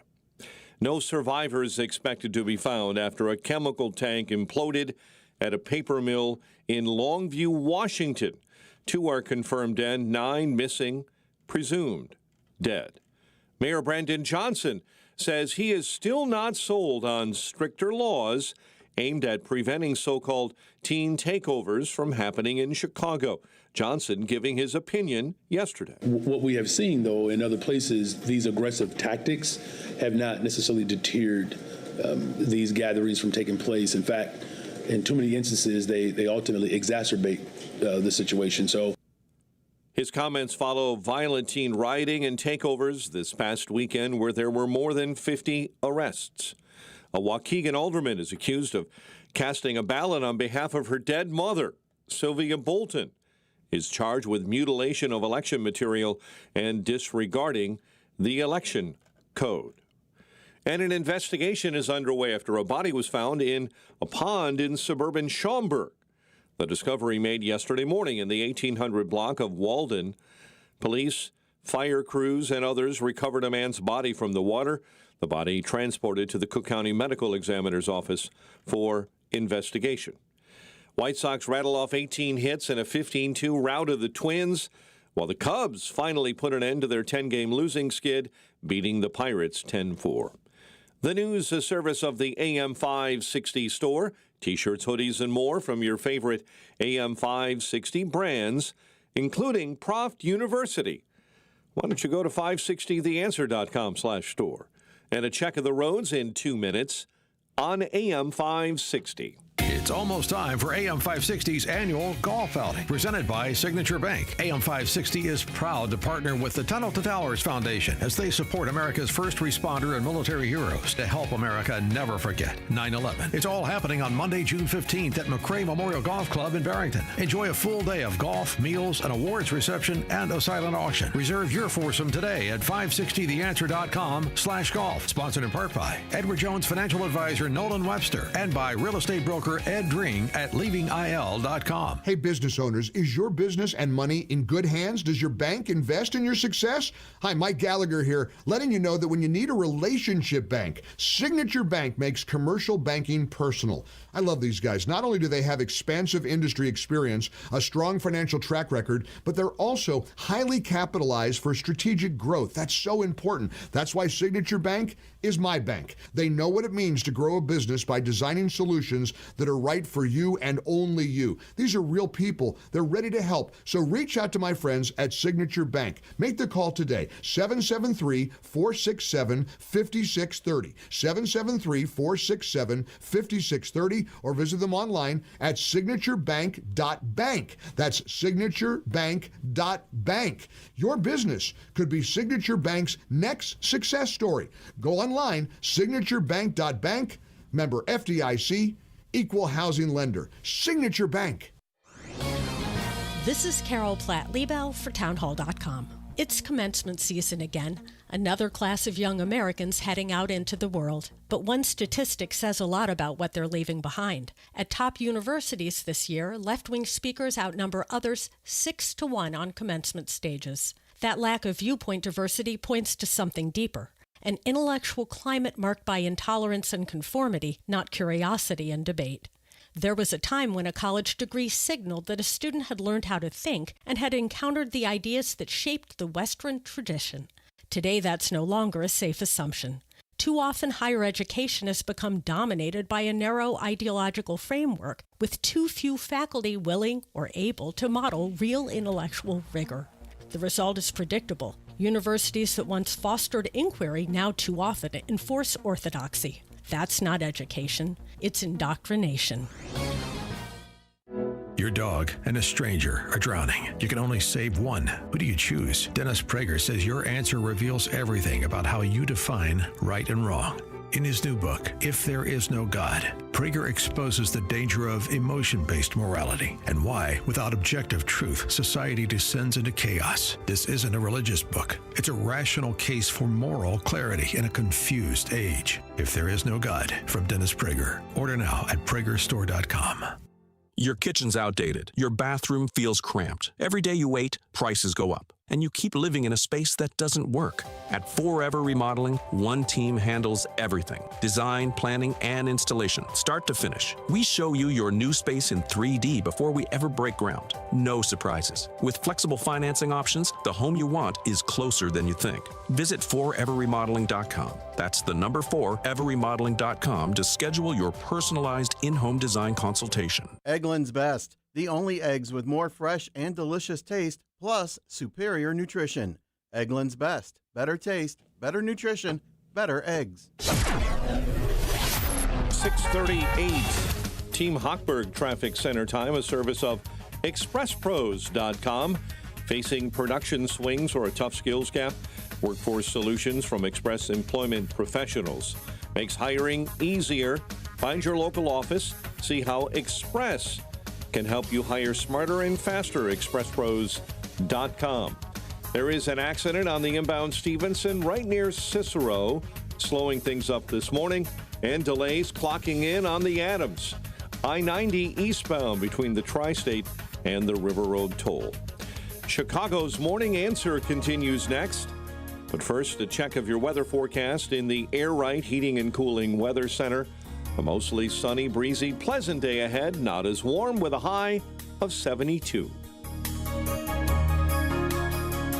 Get the latest weather, traffic, and news updates online at 560theanswer.com. This hourly segment is brought to you by Destination Retirement with Robert Kuhn. Tune in Sunday mornings from 11 to 12 for Destination Retirement with Robert Kuhn, sponsored by Kuhn Capital Partners in Oak Brook. Now, from the Signature Bank Studios. Only the biggest stories, only the biggest guests, and only the biggest opinions. This is AM 560, The Answer.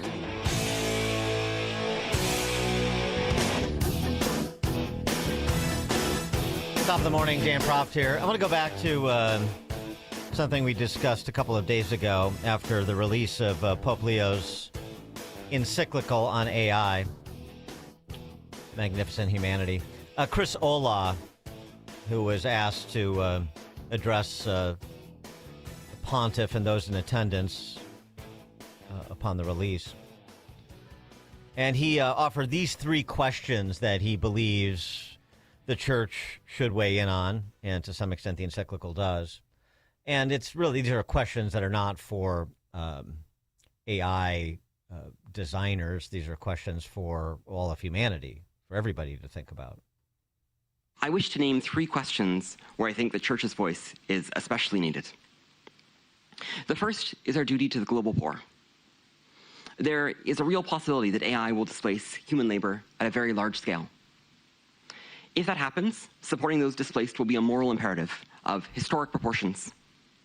This task will be difficult enough, but I worry most dialogue misses an even harder challenge. AI development is concentrated in a handful of wealthy nations. How will we ensure that the gains of AI are shared globally? We do not have a mechanism for this. It is an unsolved problem. And it is the kind of problem the church has historically refused to let the world ignore. The second is the need for moral imagination and ambition regarding human flourishing. If AI models are going to be widespread, what does it look like for humans, families, and the world to flourish? Today, parents are already worried about their children's minds, individuals about the future of their work. These are not questions a lab can answer, but they are questions traditions like yours have carried for millennia. And we need you to keep carrying them into this new moment in history. The third is the need for discernment on the nature of AI models. I am a scientist. I lead a research team that studies the internal structure of these models. What is actually happening inside them? And I will be honest, we keep finding things that are mysterious, even unsettling. We find structures that mirror results from human neuroscience. We find evidence of introspection. We find internal states that functionally mirror joy, satisfaction, fear, grief, and unease. I don't know what that means, but I think it warrants ongoing discernment. Well, a couple of things. On the economic displacement he's talking about and sort of the first world versus the developing world concerns, I have an answer for that, actually. By the way, first of all, the economic displacement, it's been hyped by Chris Olah, Anthropic. It's been hyped by his company CEO, but that's being tempered down by both him and Altman now because it's a little bit over the top in terms of all white-collar jobs being eliminated in 18 months. So that's being tempered down. But I have an answer in terms of the distribution of the benefits. But I'm going to cede my time to Milton Friedman from a bygone era on the Phil Donahue show because it hasn't changed. We know what the system is to distribute the benefits of AI. It seems to reward not virtue as much as ability to manipulate the system. And what does reward virtue? You think a communist commissar rewards virtue? You think a Hitler rewards virtue? You think, excuse me, if you'll pardon me, do you think American presidents reward virtue? Do they choose their appointees on the basis of the virtue of the people appointed or on the basis of their political clout? Is it really true that political self-interest is nobler somehow than economic self-interest? You know, I think you're taking a lot of things for granted. And just tell me where in the world you find these angels who are going to organize society for us. Well, I don't even trust you to do that. let alone myself. Yeah, and short order free markets. people acting in their self-interest. That is what has improved humanity, lifted people out of poverty. This philanthropy is wonderful, and that's certainly a part of the conversation. But philanthropy is only possible through production in a free society. So why don't we start there? Now, it's interesting, just on the Pope. Well, you know what? Let me also just give a practical response to this, too, in terms of a real-time assessment of how one industry would be impacted. Mention what Ben Affleck had to say at that CNBC confab. Part of what he said, played a clip from it yesterday, in terms of what AI is and what it isn't from his perspective as a filmmaker, what it's doing to the film industry right now. And essentially compared AI to a craftsman. What AI is good at doing is learning how to do something, being a craftsman. What it's not equipped to do, not now and not in the foreseeable future, in his view, is to be an artist. And here's what he had to say about what he sees coming for his industry, which may have application for others. AI for this world of generative video is going to do key things more immediately. I wouldn't like to be in the visual effects business. They're in trouble because what costs a lot of money is now going to cost a lot less. And it's going to hammer that space, and it already is. And maybe it shouldn't take 1,000 people to render something, but it's not going to replace human beings making films. It may make your background more convincing. It can change the color of your shirt. It can fix mistakes that you've made. It can make it, you might be able to get 2 seasons of House of the Dragon in a year instead of 1. And if that happens, according to macroeconomics, in, cultures where there are basically oligopolies competing, what should happen is with the same demand and the same spend is they should just make more shows, which should, you should have the same spend and now you can just watch more episodes. And eventually AI will allow you to ask for your own episode of Succession, where you could say, I'll pay $30 and can you make me a 45-minute episode where like Kendall gets the company and runs off and has an affair with Stewie. And it'll do it. And it'll be a little janky and a little bit weird, but it'll know their stats, it'll know those actors, and it will, remix it in effect, right. And it will do that. That's the value, in my view, long-term of AI for consumers, which is eventually my hope for AI is that it's an additional revenue stream that can replace DVD, which took 15 to 20% out of the economy of filmmaking, which is, and there should be negotiated rights and residual rights to say, if you want to, because what do people want to make 5-minute, 30-second TikTok videos where they look like the Avengers? Well, great. You can, just like you used to be able to buy your Iron Man costume at the store, you're going to buy your Iron Man pack and you and your buddies are going to look like Iron Man and Hawkeye, like, on Twitch. That's what's going to really happen. So, I mean, the point he's getting to is that you're going to have more production at lower prices and lower price points for consumers, more voices, more diversity of products and product lines, and you can pay, up and down the scale for premium services. So, I mean, that's just one industry, and that doesn't address some of these cosmic questions that the Pope tackled in his encyclical.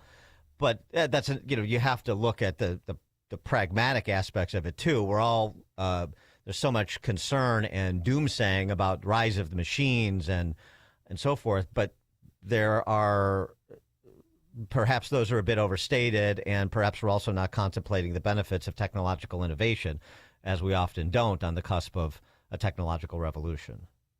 For more on all this, please be joined again by Neil Chilson, former chief technologist for the FTC, currently head of AI policy at the Abundance Institute. You can get his writings at his Substack, outofcontrol.substack.com. Neil Chilson, thanks for joining us. Appreciate it. Thanks again for having me on. So, the 3 questions that Chris Olah posed, in the context of the encyclical, what was your reaction and your reaction to the post-mortem that you've heard thus far this week? Well, I think your take on the first question about economic distribution and borrowing from Friedman is exactly right. So I'll just grant you having checked that one off. Okay. The human flourishing point is obviously important, and it's actually the main point of the encyclical. Pope Leo XIV has framed this encyclical sort of as a parallel to one that Pope Leo XIII, after which he chose his name, wrote about 100 years into the Industrial Revolution. And that encyclical was extremely influential about how the church would approach government and its role in this very transformed economic environment. The big difference is that that encyclical by Pope Leo XIII was written 100 years into the Industrial Revolution, when the effects were clear, they had happened, and this one is being written much earlier in what I believe is a significant change in the economy, but one where we're still speculating about what the effects will be, and I think that lends a more of a future-looking, a future-casting effect to Pope Leo XIV's piece, and that's a very difficult task for anybody, even the Pope. And so he relies a lot on some of the ideas from academia about what the effects could be, but we don't really know what they are. The ultimate questions about human flourishing are really important. And the encyclical does acknowledge that technology has been a major driver, including AI, of human flourishing in the past, and of course raises a really important point that we need to grapple with how to continue that when we have new technological tools, when we have a new economic ability to solve problems, but one in which those problem-solving capabilities will be applied unequally. So I think the response, it's 42,000 words. So I think people are finding what they want to find in it. Yeah. But I think the overall arc of it is one that's aimed at an important problem, even if I think some of the speculations and the concerns that it worries about, we don't fully know the full dimensions of those concerns yet. Right. I mean, but in part, they're concerns that are endemic to the human condition. I mean, when he makes the Tower of Babel comparison, he's essentially saying his concern is about uniformity as opposed to communion. And, and this is where you get into, will it make us more or less human? He's concerned about sort of single technology, single language, lockstep, which can tend towards tyranny. But the reality of what we're seeing, even at this relatively early stage, is actually almost 180 degrees from that. I'm not saying that can't change. It's a powerful technology. I mean, I guess in the wrong hands that you could move in the direction of Babel, but it doesn't seem to me that's where we're going at present. Right. There is not a grand sort of redesigner of society happening, or some sort of effort to lift mankind, to the heavens by this technology. Now, there are people out there who talk that way for sure, but the reality of how this is playing out right now is that, we're getting new cures for pancreatic cancer, and we're getting, autonomous vehicles that are, 500 times safer than human drivers. We're getting a lot of these really disparate effects. And then, we are getting people who are using it to solve their office, work problems. And so there isn't this big, grand, redesign of society going on. And I really do appreciate in the encyclical the concern about that sort of strategic grand design by some, powerful human or, corporation. And so that's the opposite of the type of widespread human emergent flourishing that I think, our capitalist system and our that has been successful. The muddling through that we've done with past technological revolutions has turned out to be quite powerful. Humans are good at solving problems with powerful tools, even if sometimes they misuse them. Yeah, and even like in real time, some of the impacts of the way these competing AI platforms are designed. I mean, it's good to discuss them and debate them. For example, Arthur Brooks, who formerly of American Enterprise Institute, now at Harvard, he's a free press columnist, and he wrote the foreword for the English version of the encyclical.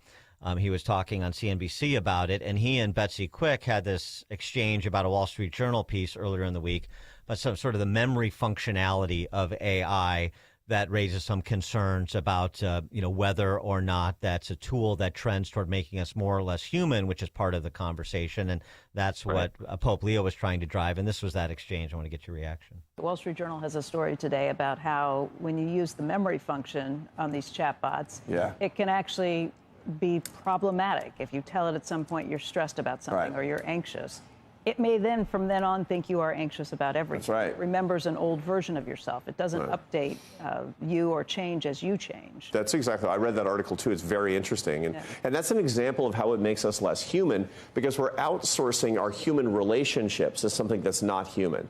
That by this property of our relationship to it makes us less human, and that's the important thing that the Pope is trying to point out.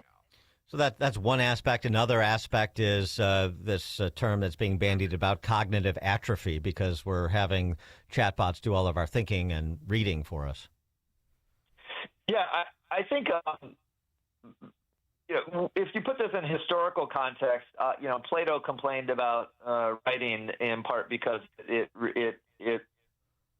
eroded the ability to memorize long passages, for example. Sorry, I think it was Homer who did that, actually. So, and so, yes, when we offload certain functions of ourselves, or we help them out through the tools that we have, we may become less strong at them. The question, and I think that Arthur is getting to, and ultimately the encyclical does, is what are the core things that make us human, and what does it even mean? Is it even possible to offload those in the first place? But then, second of all, do the tools that we use help us serve our greater purpose, in the universe, or do they limit us? And I think the best way to figure that out with AI is, in part, we have to have a lot of different experience, and some of the specific ideas of the mistakes that an AI tool might make by remembering that you had said something to it in the past that no longer applies. That's a pretty minor example. That's the sort of thing that's you can correct, and also humans don't really like that. I mean, you recognize it as a mistake, and so you can provide feedback to the company, whether it's by using a different model or directly telling the model that you're no longer in that situation. So I don't worry about it's less about the specifics and more about the big question. Like, we need to use these tools in a way that serves our humanity, and I think that is a task for every individual who is engaging with these tools. It is not something that can sort of be dictated from above, and I think we should resist that. Even though that good wisdom about how to go through that process can be provided by people who have deep experience or institutions that have deep experience, ultimately, how we choose to use these tools has to be an individual choice, not one dictated by somebody else. Or else that is dehumanizing as well. Yeah, or or outsourcing dealing with the bot to another bot. Right? I mean, that's what's going to happen next. I got a bot for that. We said I got an app for that. Now I got a bot for the bot for the bot. Right, exactly.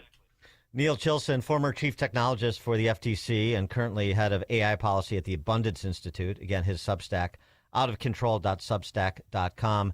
Neil, thanks for joining us again. Appreciate it. Thanks so much for having me. And he joined us on the alphawealthgroup.com answer line. Before you see it on TV, share it on Facebook, or read about it in the paper. Hear it here first. This is Chicago's Morning Answer on AM 560. The Answer.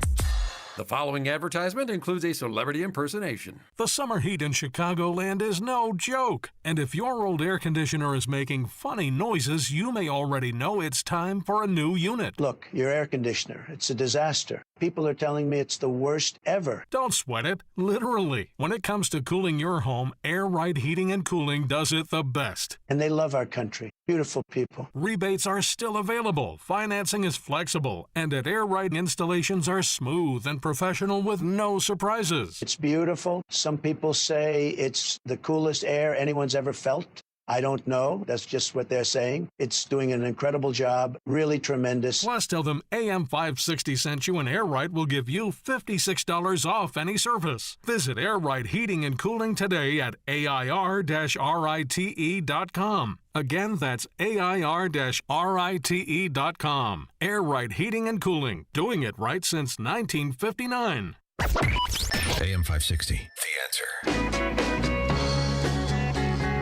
All right, coming up at 7:07, we're either going to have a follow-up installment of Sports and Politics or a new installment of Why Dan Propped a Single. I haven't decided yet. I'm of two minds on the topic. I'll figure it out in the break. It's now 7 o'clock on AM 560 WIND. Could fighting disrupt the talking? I'm Dave Anthony, Fox News. New skirmishes between the U.S. and Iran despite a ceasefire in place. Perhaps complicating matters. This morning, the Islamic Revolutionary Guard Corps says it targeted a U.S. airbase in what CENTCOM calls an egregious ceasefire violation. And CENTCOM says Iran launched a ballistic missile toward Kuwait that was successfully intercepted by Kuwaiti forces. Iran calls it retaliation after U.S. forces shot down 5 Iranian one-way attack drones over the Strait of Hormuz. The U.S. says it also hit an Iranian ground control station in Bandar Abbas before it could launch a 6th drone. That's Fox's Madeline Rivera at the White House, where a cabinet meeting yesterday, President Trump threatened Iran and even U.S. strategic partner Oman if they try to control the Strait of Hormuz shipping. The strait will open immediately, but it's got to be perfect. I'm not going to do this. I didn't do this to get a crummy agreement. Oil prices are rising back up about 3%. We're also tracking developments in the conflict between Israel and Iran's largest proxy, Hezbollah. The IDF launched a series of heavy strikes overnight, targeting the southern city of Tyre and further north in Sidon. After evacuation orders were given, at least 8 people were killed in southern Lebanon. Fox's Trey Yingst in Tel Aviv. 2 more boat strikes in the past 2 days as the U.S. military keeps up patrols off South America's coast, cracking down on drug trafficking. 2 accused narco-terrorists are reported to have been killed in the latest strike. 1 man was reported killed in a boat strike Tuesday, with 2 survivors left stranded in the water. Southern Command says the Coast Guard was notified to launch a search and rescue operation. Nearly 200 people have been killed in around 60 boat strikes since September. Fox's Chris Foster. They are not searching for survivors anymore in Washington State's paper mill disaster. 9 workers missing after a giant chemical tank imploded are now presumed dead. As individuals are recovered from the site, they'll undergo decontamination before being transported to the Cowlitz County Coroner's Office. Longview Fire Battalion Chief Matt Amos. 2 others were also killed, 7 hospitalized. America's 57 degrees, sunshine at 7:02. A sunny and pleasant day, not as warm. Your full forecast is coming up in just a moment. Mayor Brandon Johnson says he is still not sold on stricter laws aimed at preventing so-called teen takeovers from happening in Chicago. What we have seen, though, in other places, these aggressive tactics have not necessarily deterred these gatherings from taking place. In fact, in too many instances, they ultimately exacerbate the situation. So he gave his opinions following a violent teen rioting and takeover incident this past weekend where as many as 50 were arrested. U.S. Senator Dick Durbin said goodbye in Springfield ahead of his retirement while giving his farewell address at the Illinois Capitol. The Illinois Democrat said he will miss helping people. I'm still committed to the DREAM Act, and I hope that you'll join me in that commitment. It was a bipartisan measure, and it should be a bipartisan measure. These DACA people are serving America in so many ways. The 81-year-old has spent 44 years in the halls of Congress. Durbin's legacy includes ending smoking on commercial airlines in the early 1990s. Attorney Victor Henderson has joined the 5-person race for Chicago's first elected school board president, facing current board members Jennifer Custer and Jessica Biggs, as well as CTU political director Hilario Dominguez. White Sox rattle off 18 hits in a 15-2 win over the Twins. Cubs put an end to their 10-game losing skid, beating the Pirates 10-4. The news, a service of the AM 560 Advantage, where membership has its privileges. Join today. 560theanswer.com/join. A check of the roads coming up in 2 minutes on AM 560. Larry Elder is tired of the media bias. Here are some of the narratives I hear when I watch CNN and BS Now, so you don't have to. Well, Donald Trump tore up the Iran deal. Again, he didn't tear up anything. He withdrew it. The other line is, Iran was not on the verge of getting a nuke. Did you watch the 60 Minutes piece 3 Sundays ago? They said they were very close. 60 Minutes. Not exactly pro-Trump. The Larry Elder Show. Weeknights at 8, right before Sean Hannity at 10 on AM 560. The Answer. Hi, I'm Ken Mariotti, owner of Woodland Windows and Doors, a third-generation family-owned business since 1969. We know you're bombarded by choices when shopping for new windows or doors, so we're inviting you to experience the Woodland difference. For decades, we have been transforming living spaces with Marvin Windows, a fifth-generation family business. Marvin replacement windows have been known to increase the warmth of your cold rooms by 10 degrees. Think about that, 10 degrees warmer. When you welcome Woodland into your home, you will get a product expert to transform your living spaces, full-time, dedicated professional installers that you can trust in your home, along with the best products like Marvin. These are the reasons we're proud of our 5-star reviews and family legacy. No gimmicks, no pressure, and upfront pricing are why Woodland Windows and Doors is your trusted window and door expert in Chicagoland. Visit woodlandwindows.com to book your free in-home expert consultation. That's woodlandwindows.com, or stop by our showroom at the corner of Lake and Geary in Roselle. My name is Whitney Allen, and I'm a widow. My husband, Ryan, died. We never thought we'd ever have to use life insurance, but the unexpected happened. With Ethos, signing up was fast and 100% online. You can get a quote in seconds, apply in minutes, and get same-day coverage. No medical exams, and you can get up to $3 million worth of coverage. I'm grateful we were prepared. Get your free quote at ethos.com/term. That's ethos.com/term. Paid spokesperson. Time spent on application may vary. Online health questions required. Wesley Financial Group is not a law firm, and Chuck McDowell definitely not an attorney. This is Chuck. If someone talked you into buying something really silly and you want to get out of that silly little thing, my advice, get the facts. Call me and I'll send you our timeshare exit kit absolutely free. Inside, you'll learn how timeshare works and all your options for cancellation. Call Wesley now for your free timeshare exit information kit. 800-809-7171. That's 800-809-7171. Have you been watching gold and silver lately? Hard to ignore. Back in January of 2025, silver was under $30 an ounce, and now it's more than doubled. Again, not bad, right? Some experts say this bull market is just getting started. Others say it's a good time to take some money off the table. Either way, whether you're buying or selling, Fox Valley Coins in Naperville is the place to go. They stock large quantities of all the major bullion coins and bars. And here's what sets them apart. Unlike places that only pay melt value, Fox Valley Coins pays more for high-grade coins and scarcer dates. That's real money left in your pocket. They also buy scrap sterling flatware, jewelry, silver-plated items, and old proof sets. And they specialize in U.S. and foreign collector and investment coins and currency, both buying and selling. Fox Valley Coins, one light north of I-88 on Route 59 at Ferry Road in Naperville. Family-owned with integrity since 1981. 7:07. Team Hochberg Traffic Center time. Friends in Lake Barrington, you've got an accident you're dealing with right now. Northwest Highway and Kelsey. Stop and go traffic on Route 53 northbound between the Ike and Kershaw. Delays on DuSable Lakeshore Drive northbound between the Stevenson and Monroe. And a disabled vehicle, center lane blocked on the Dan Ryan inbound at 95th. And a Stevenson accident inbound near Cicero. Traffic is service of the AM 560 mobile app. Download the app at 560theanswer.com/mobile. Chicago's Morning Answer continues next. But first, a check of your weather forecast in the Air Right Heating and Cooling Weather Center. Today will be mostly sunny with a breeze making it pleasant, but not as warm as before with a high of 72. Tonight will be mainly clear with a low of 50. Tomorrow will be warmer with plenty of sunshine and a high of 80. Saturday will not be as warm with high thin cloudiness. It'll be pleasant in the morning, then turn breezy with the high of 73. I'm meteorologist Jason Caterina on AM 560, The Answer. Get the latest weather, traffic, and news updates online at 560theanswer.com. This hourly segment is brought to you by Goldilocks, offering smart security systems to homes and businesses. Call Goldilocks at 708-889-5600.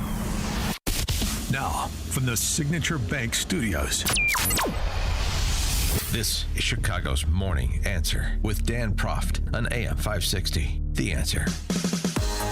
Sports and politics and sports and politics and sports and politics and intersection. Arrogance and ignorance. Arrogance, ignorance, and arrogance and ignorance. Intersection. The arrogance and the ignorance exhibited by Sean Hudson. Sean Hudson is the Director of Community Relations for the Washington Nationals, or the Washington Reagans, as I call them. We talked about this a bit yesterday, but there's a follow-up, so I have to reset the table here. By the way, this also sort of works as a Why Dan Proft is Single, because I don't know how these guys, I don't know how Alex Primetime Stein and James O'Keefe get these guys to go on dates with their undercover reporters, because that's normally where they, let their guard down and start saying things that run afoul of their public positions or public propriety with respect to their positions. So that seems to be the case here. There must be I assume it's like he's got to be on Bumble, right? That's where the woman has to make the first move. And so some good-looking woman that's a undercover reporter for these guys reaches out to him, and that's how the date gets set up, because otherwise how would they connect if he had to make the first move? You'd be potentially waiting forever.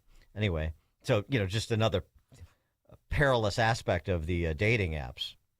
You could be on a date with an undercover reporter who's trying to jackpot you. And how do you somebody has to tip off too that this guy is a openly politically hostile leftist, talking about Sean Hudson. So it started with Trevor Williams. Trevor Williams is a pitcher on the Nationals. He was with the Dodgers. And Trevor Williams is Catholic. He takes his faith seriously, and he made some waves back when he was with the Dodgers, and the Dodgers made even bigger waves when they had those grotesque trans Sisters of Perpetual Indulgence group come to Chavez Ravine and be honored with a community service certificate or some such thing. So the undercover part before the follow-up, just to reset the table, this is what Sean Hudson had to say about Trevor Williams. Remember, he's the community relations guy for the Washington Nationals, Trevor Williams' team. I am on the community relations team, so corporate social responsibility. The Director of Community Relations for the Washington Nationals of the MLB reveals unethical behavior within the management of the Washington baseball team, including religious discrimination against a starting pitcher. One of our pitchers, dude, Trevor Williams, he is very Catholic. The Dodgers had a group out to the stadium who were drag queens who sometimes dressed up as nuns. He went on a social media this is wrong, this is my religion, you all are mocking it. Because of that, we don't use him on social. When they're is a hot dog a sandwich? And the players come up, you know what I mean? We don't ask him. Uh-huh. So we keep him off our social media because he's Catholic and he doesn't like his faith to be mocked by trans people dressed up as nuns and being honored by the team he was playing for at the time. Right. Well, Alex Stein got a hold of Sean Hudson to ask him about those comments, and that's when the backpedaling started. Hello? Hey, Sean, this is Alex Stein. How you doing, my friend? I'm well. How are you? Well, the Nationals are doing okay this year, but I had a question. Do you know when Trevor Williams is going to be back on the field? Great question. He is rehabbing right now. He's throwing bullpen sessions, which is really exciting. Do you think it'd be realistic when he's back and he's playing? Would you be willing to share him on the social media in the future? Because we know that there's a team directive right now where you said that he's not allowed to be shared because he's a Christian. Is that correct? You said that you can't share him because he was against a transgender nun group for the Dodgers or something? That doesn't sound like something I would say. That's no. He went on a social media this is wrong, this is my religion, you all are mocking it. So we don't use him on, because of that, we don't use him on social? Huh. No, I don't. The players each are kind of up to their own discretion on how widely they want to be shared on social. Oh, so the players choose to be shared on social? You don't choose that? Well, it's kind of like some guys are more engaging than the other ones. If you go to our social media page, and you see when players arrive at the ballpark and they ask I don't know, is it a hot dog, a sandwich, or something like that? Yeah, I see those videos. Some guys just are like, hey, not for me today. Pregame routine, stuff like that. When they're like, is a hot dog a sandwich? And the players come up, you know what I mean? We don't ask him. Yeah, and then also, she overheard you say something about how every single fan that goes to the ballpark, you collect their Google data and their Google search history. Is that correct? No, that's not possible for us. Mm-hmm. Then there was this other, one of the other things she said that was a little bit jarring, surprising, that he's a member of the Communist Party. He certainly wants to promote it. This was on the date. There is a join the Communist Party poster up in my kitchen. I would love to find ways to... Every home run is a $100 donation. That's communism, you know what I mean? That's redistributing someone's wealth. And a lot of people will tell you, when I come to a baseball game, I don't want to think about that. If you're a sports fan and we piss you off, where else are you going to go? Either way, I don't give a Either way, I don't give a blank. Uh-huh. Well, Alex Stein asked him about being a communist and promoting the Communist Party, and this is how that went. Another alarming thing, though, is it true that you're trying to push communism on the fans at the games? Because I thought that was pretty alarming when she told me that you're a communist. Bizarre. No, apologies. You said this is Alex Stein? Yes, Alex Stein. Yeah. Sure, Alex. No, that's not true at all. There is a join the Communist Party poster up in my kitchen. I would love to find ways to... Every home run is a $100 donation. That's communism, you know what I mean? That's redistributing someone's wealth. What a cool opportunity for us to also be a little bit of the voice of reason. If you're a sports fan and we piss you off, where else are you going to go? Either way, I don't give a shit. Yeah, nothing says voice of reason like the Communist Party. Then there was the question of Pete Hegseth. Apparently, Pete Hegseth, he's the Secretary of War, was at the ballpark one day, and some of the players got wind of it, and they wanted to see if they could meet him after the game. And Sean Hudson put the kibosh on that, as he bragged about on his date. Well, and then also there was something weird about how Pete Hegseth and some of the players would like to meet Pete Hegseth, but then you tell them that he's already left the stadium, and I thought that was pretty bad. If a player wants to meet the Department of War, I thought that would be, something that you would, help facilitate. And Pete was there, and a few players texted me, and they were like, is he going to be here after the game? I want to say hi. And I'm like, oh, no, he left. He's gone. No, sorry. I'm not sure. Do you have an email I can reach out to you? No, let's just continue talking. And then this is the clincher when you get the click. Apparently his carefree attitude towards employment with the Nationals led him to say something about his desire to be hired by the Red Sox, where he wouldn't have to hide his true views on things. Maybe he could hang out with Michelle Wu in Boston. One last thing. Do you think if you do lose your job working for the Nationals, do you think the Boston Red Sox would be willing to hire you now, Sean, after you said all this? My moral compass is really challenged. And I am like, damn, it would be nice to just go work for the Boston Red Sox.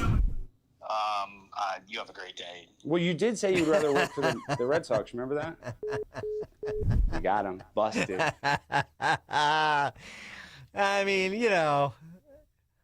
jackpotting your neighbor, but when your neighbor is being a dishonest D-bag, I mean, that's all fair. 312-642-5600 is the alphawealthgroup.com call and text line. And maybe if the Bo Sox won't hire him, gosh, I'm trying to think. Is there any? Maybe the Dodgers. where he'd be comfortable. If he can't hang out with Michelle Wu up there in Beantown, maybe he could hang out with the Sisters of Perpetual Indulgence in Spencer Prattville. Dan Proft, Chicago's Morning Answer. Hear about the big stories of the day, then talk about them right here on Chicago's Morning Answer on AM 560.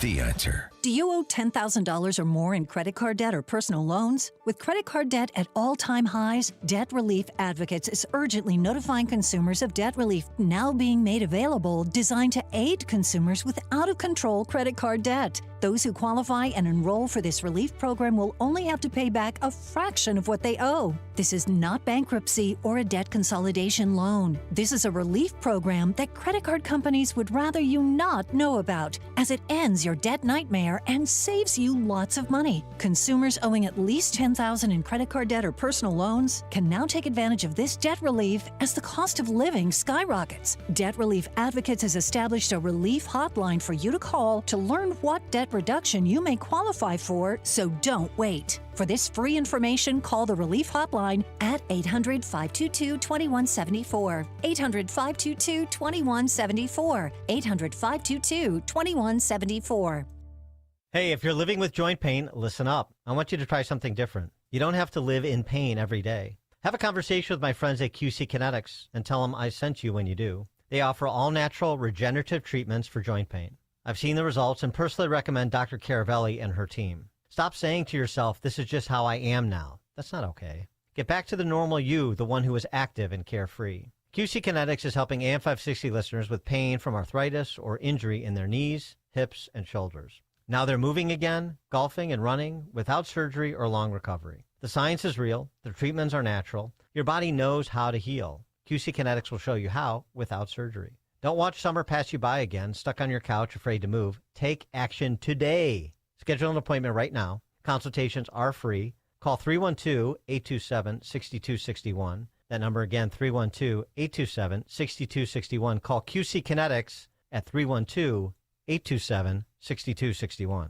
You know, protecting your home should not be a headache. Many security companies, they lock you into these multi-year contracts. No, Simply Safe Home Security, they do things differently. With Simply Safe, you get award-winning 24/7 professional monitoring around $1 a day without any long-term commitment. Simply Safe, they just want to earn your trust every day by doing a great job. Right now, you'll get 50% off your custom system by going to simplysafe.com/Hannity. Half off when you go to simplysafe.com/Hannity. And remember, there's no safe like Simply Safe. Are you turning 65 and thinking about Medicare? Or are you over 65 and haven't enrolled yet because you still have coverage at work? Either way, Medicare done correctly will be the best health insurance you will ever have. Imagine having an annual deductible of only $283. There are only two good things about aging, wisdom and Medicare. But to navigate the Medicare maze properly, you need a mentor. Best part? My guidance costs you nothing. Call me. I can help. If you're tired of calling a bureaucrat at an 800 number to help you navigate Medicare, then you need a local expert on your side, your own health insurance mentor. C. Stephen Tucker from healthinsurancementors.com is someone I know and trust. He's a 30-year licensed broker who's been educating our listeners for more than a decade. Steve, how can our listeners get in touch with you? Thanks, Dan. They can visit healthinsurancementors.com or call me directly at 630-674-1551. That's 630-674-1551. Twitchy.com brings you the latest in social news, highlighting and reacting to important conversations from America's most prominent journalists, politicians, and celebrities. Twitchy's kinetic group of editors deliver fast and amusing content around the clock to tell you who said what in global and political news, sports, entertainment, and media. If it's news, they're on it. If it should be news, they're ahead of it.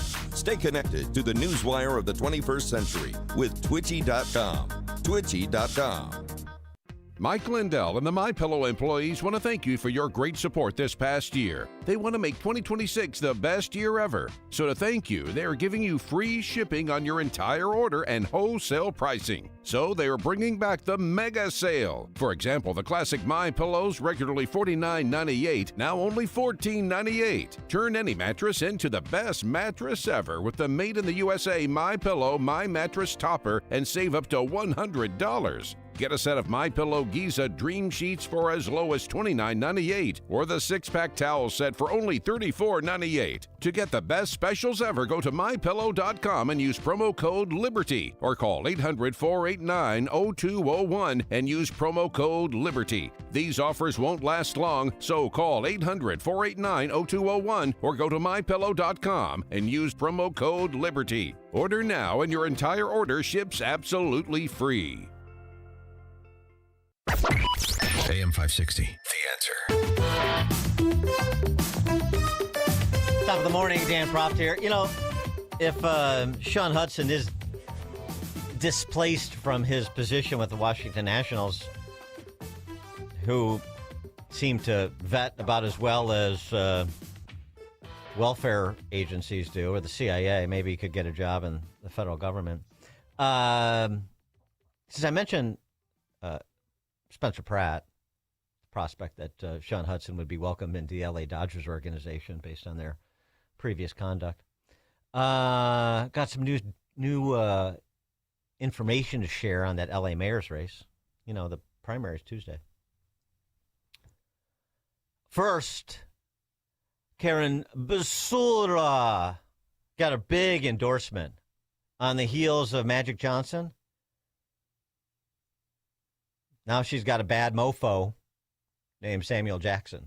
These are the times we need someone who understands government, who also understands the needs of the people.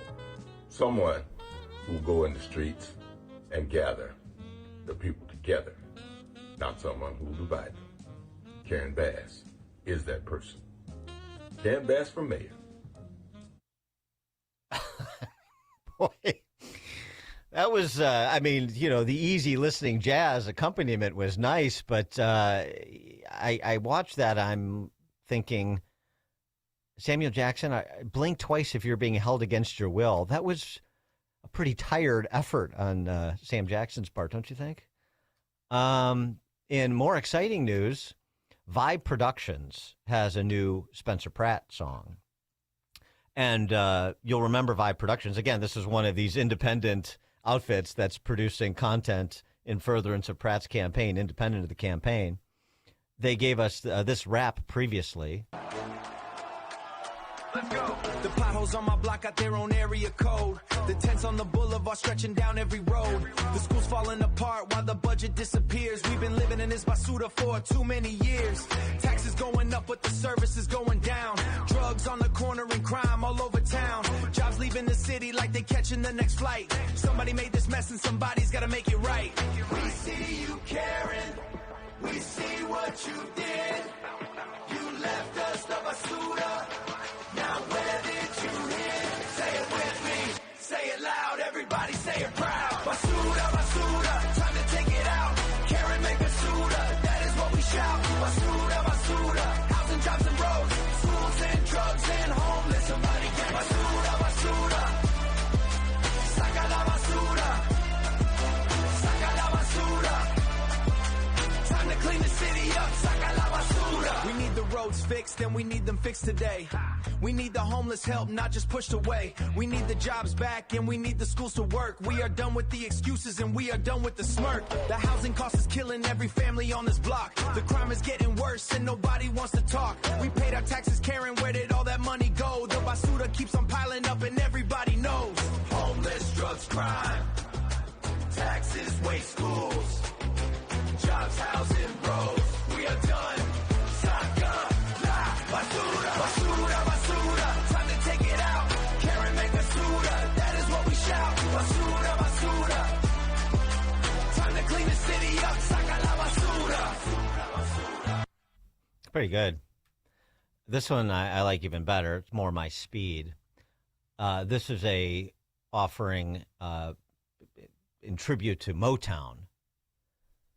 ABB. Say it with them. Easy as 1, 2, 3. Simple as ABB. Anybody but Bass. Come on, everybody. Let's go. Let me break it down real simple. Keep it easy, keep it plain. This city needs a new direction. Time to make a change. The time has come to make a move. Everybody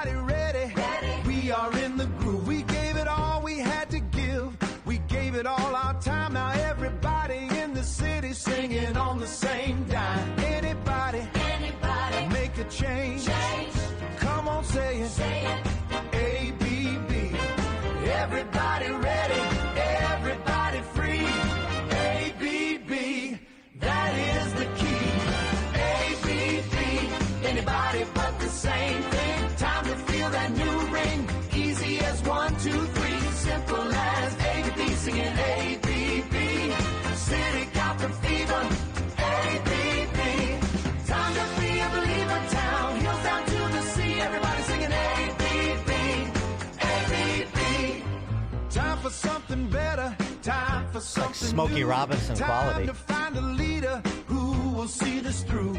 Roads that need fixing. Schools that need more. Families that need help. That's what we are for. 3 letters say it all now. 3 letters got the beat. ABB, that is how we meet. This ain't about a party. This ain't about a side. This is about a city full of people, full of pride. 3 letters say it simply. 3 letters set us free. ABB, come on and sing with me. ABB, anybody but the same thing. Time to feel that new ring. Easy as 1, 2, 3. Simple as ABB, singing ABB. City got the fever. ABB, time to be a believer. Town, hills down to the sea. Everybody singing ABB. ABB. ABB. Anybody change you fast. Anybody but Bass. And you don't think AI is going to provide wonderful benefits like Spencer Pratt's mayoralty in L.A.? How good is that? I think you're going to hear people humming ABB when they go to the polls on Tuesday. And so maybe L.A. won't be a good fit for Sean Hudson, but in Boston would. I can see where he would feel comfortable there. Just to close the loop on that, this is an interesting development. Michelle Wu, Barrington's very own, Barrington High School valedictorian. And then she went to Harvard. Then she became the Boston mayor. And she would welcome the communist posters that Sean Hudson may want to paper the town with. Trans period pride. Michelle Wu's Office of LGBTQ IA2S ++++++++++ is holding a trans period pride event at the Boston Public Library, the Copley branch, if you'd like to attend, June 17th, 6 to 8 p.m. Mark your calendars. The discussion will be around menstrual equity and the experiences of transgender menstruations or transgender menstruators, both. What does Sean Hudson want? Menstrual equity. When does he want it? Once a month. Now let's check the headlines with Mike Scott. 7:32. In Chicago, we have sunshine this morning and 59 degrees. U.S. military has accused Iran of violating a ceasefire after Kuwait reported it thwarted a missile attack. A government official in Kenya says 16 students died overnight in a fire that began in the dorm of a girls' boarding school in the central part of that country. 79 others were injured. Secretary of State Marco Rubio says Cuba is in a lot of trouble, discussing the situation during President Trump's cabinet meeting at the White House. Unfortunately for them, it's run by a bunch of incompetent communists. And being communist is bad. Being an incompetent communist is like the worst. Rubio previously saying the White House wants to provide Cuba with humanitarian aid and open up the country for Cuban Americans to go back in and help. A Waukegan alderman is accused of casting a ballot on behalf of her dead mother. Sylvia Bolton is charged with mutilation of election material. Authorities say Bolton signed a mail-in ballot with her mother's name in February. However, her mother was dead. A push to regulate artificial intelligence products in Illinois has taken a step toward becoming law. It's called the Artificial Intelligence Safety Measures Act. Representative Daniel Dedich of Buffalo Grove argues The same measure has passed in New York and California. All Frontier developers must report critical safety incidents to IEMA and the Attorney General within 72 hours of them occurring. They must also report to an appropriate law enforcement or public safety agency. The director of the American Innovators Network believes the Illinois bill lacks clarity and could have a negative impact on open source models. White Sox rattle off 18 hits in a 15-2 blowout of the Twins, while the Cubs put an end to their 10-game losing skid, beating the Pirates 10-4. The News, a service of Salem Surround, a local digital marketing agency providing high-performing digital solutions. Go to surroundchicago.com today. A check of the roads in 2 minutes on AM 560. It's almost time for AM 560's annual golf outing, presented by Signature Bank. AM 560 is proud to partner with the Tunnel to Towers Foundation as they support America's first responder and military heroes to help America never forget 9/11. It's all happening on Monday, June 15th at McRae Memorial Golf Club in Barrington. Enjoy a full day of golf, meals, an awards reception, and a silent auction. Reserve your foursome today at 560theanswer.com/golf. Sponsored in part by Edward Jones Financial Advisor Nolan Webster and by real estate broker Ed Dring at leavingil.com. Each morning, the newsmakers and the newsbreakers shaping today's conversation are heard on the AlphaWealthGroup.com answer line on Chicago's Morning Answer. When you need answers about what's happening in your world, you turn to AM 560 The Answer. And when you need answers about how to prepare for and protect your retirement, you turn to the Alpha Wealth Group, now the proud sponsor of the AM 560 Answer line, right here on Chicago's source for news, opinion, and insight. AM 560 The Answer. Patrick was way behind on his IRS taxes. I was in way over my head. The total amount ended up being somewhere just over $30,000. $30,000. Then the IRS came to collect. Started getting letter after letter. A lien had been filed against me. They were going to basically hang me completely out to dry. He had to do something. That's when I reached out to Optima Tax Relief. Patrick's life quickly got a lot easier. It was very easy, pretty much hands off. They picked up the ball and ran with it. And how'd it go? I couldn't believe it. I had to ask 2 or 3 times. I saved an incredible amount of money. How does Patrick feel about Optima? Couldn't be happier. They definitely helped me. Optima Tax Relief, the best place to call. They're the best in the business. Do what Patrick did and call Optima Tax Relief for a free consultation. Call 800-965-1433. 800-965-1433. 800-965-1433. Optima Tax Relief. Testimonial from an actual client. Some restrictions apply. For complete details, please visit OptimaTaxRelief.com. Concordia University Chicago is hosting a conference for Christian laity featuring Florida Governor Ron DeSantis, Molly Hemingway of Fox News, Megan Basham of The Daily Wire, and Aaron Hawley of Alliance Defending Freedom. The 2026 Issues Etc. Making the Case Conference, Friday, June 12th and Saturday, June 13th at Concordia University Chicago. Learn more at issuesetc.org. issuesetc.org. Nothing makes a gathering great like Eggland's Best Eggs. They're just so delicious with better nutrition, too. For us, it's eggs any style, as long as they're the best. Eggland's Best. 7:37 Team Hochberg Traffic Center time, a service of Capital One. Earn unlimited double miles on every purchase with the Capital One Venture X business card. Big purchasing power means you can spend more and earn more. The Capital One Venture X business card. What's in your wallet? CapitalOne.com for details. On the Icahn accident inbound at Western causing problems. Stevenson inbound. On the break, stop and go inbound first to California. A disabled vehicle being cleared out of the center lane on the inbound side of the Dan Ryan near Garfield. That's being shoved out of your way. USABA Lakeshore Drive, jamming up northbound from the Stevenson to Monroe. Chicago's Morning Answer continues next, but first, a check of your weather forecast in the Air Right Heating and Cooling Weather Center. Sunny, breezy, and pleasant, high 71, clear and 52 overnight.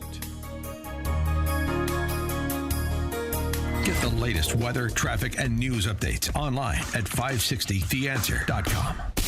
Now, from the Signature Bank Studios.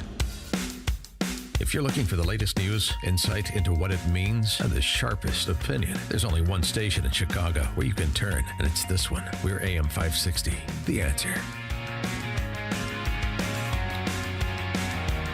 Top of the morning, Dan Proft here. President Trump at his cabinet meeting yesterday queried about the state of negotiations with the Iranians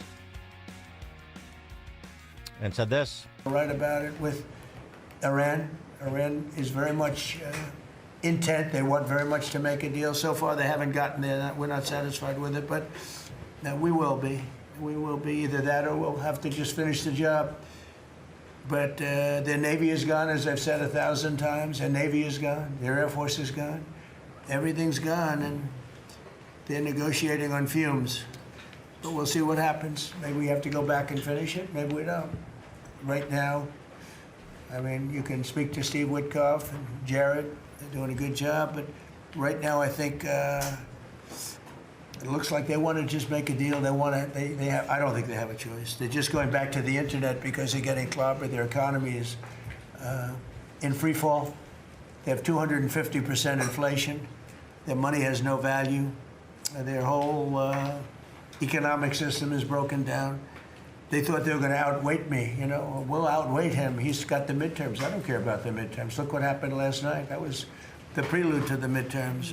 People understand it. They know that. Very simple. Iran cannot have a nuclear weapon. I'm doing that for the world. I'm not doing it just for us. And by not caring about the midterms, he's, of course, this will be misinterpreted. He's not indifferent to the midterms. He's already been out attending rallies, and he's going to be doing more of that. Susie Wiles said as much earlier this spring. It's that, like, he's looking beyond the midterms to the bigger geopolitical implications of ensuring that Iran has been eliminated as the lead state sponsor of terror in the world, and certainly preventing them from nuclearization. He also said, there's going to be no money, no easing of sanctions prior to getting the deal we want, and essentially implying the specific performance on those deal points that we want. Easing sanctions on Iran to allow Iran to sell its crude to market. No, we're not talking about any easing of sanctions or giving money. No sanctions, no money, no nothing. We have control of money that they claim is theirs. We'll keep control of that money. And when they behave properly and when they do what's right, we'll let them have their money. But right now, we're not doing that. And it's one thing is not contingent on the other. And with respect to the Strait of Hormuz specifically, he had a message both for the Iranians and Oman. No, the Strait's going to be open to everybody. It's international waters. Nobody's going to control it. We're going to watch over it. We'll watch over it, but nobody's going to control it. That's part of the negotiation that we have. They would like to control it. Nobody's going to control it. It's international waters, and Oman will behave just like everybody else, so we'll have to blow them up. They understand that. They'll be fine. Sending a message to Oman about collaborating with the Iranians with respect to any complications in the Strait, including their efforts to charge tolls. For more on this topic and related matters, please be joined by Rob Maness, retired Air Force colonel, served 32 years. He's also a combat veteran and national security commentator and host of the eponymous Rob Maness Show. Rob, thanks for joining us. Appreciate it. Hey, good morning, Dan. Thanks for having me on. Our pleasure here. So for those who were jittery about Trump being too conciliatory earlier in the week, perhaps those jitters were eased after yesterday's comments. Yeah, I would think so. You know, look, the Iranians included in this comment, folks think that they're still dealing with the normal feckless American politicians of the past. Donald Trump is different than that. And it's about time that Americans and our adversaries and our allies come to grips with that fact. I made a comment not long ago that we need to be patient and let this man work on this issue because he is not weak, as has been said by many people here in this country. he is not showing weakness. Every time the Iranians do something dumb, we have responded, and even responded before they actually did it. In the case of the mine laying the other day, but the Iranians are a defiant Islamic revolutionary group. The entire country is controlled by the IRGC, the Islamic Revolutionary Guard Corps, and it will continue to be that way. It has always been that way, regardless of what the media or politicians have said about the mullahs or the parliament. The IRGC has completely controlled this country since the late 70s when the Ayatollah Khomeini came in, and they are the world's state sponsor of terrorism, and they are the world's sponsor of war. They've been at war with the United States since 1979, and I'm glad to see that this president actually is doing something to end that war. We spoke with retired Lieutenant Colonel Tony Shaffer yesterday, and just, this is all supposition, of course, but he is an informed observer, as you are.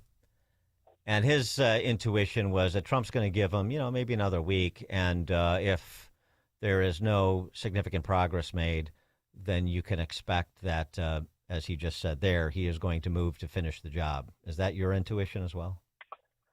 Yeah, I mean, I am not close enough, like Tony is, to the Beltway bandits up there to have a good read on a timeline. But time is running out for the Iranian IRGC leadership.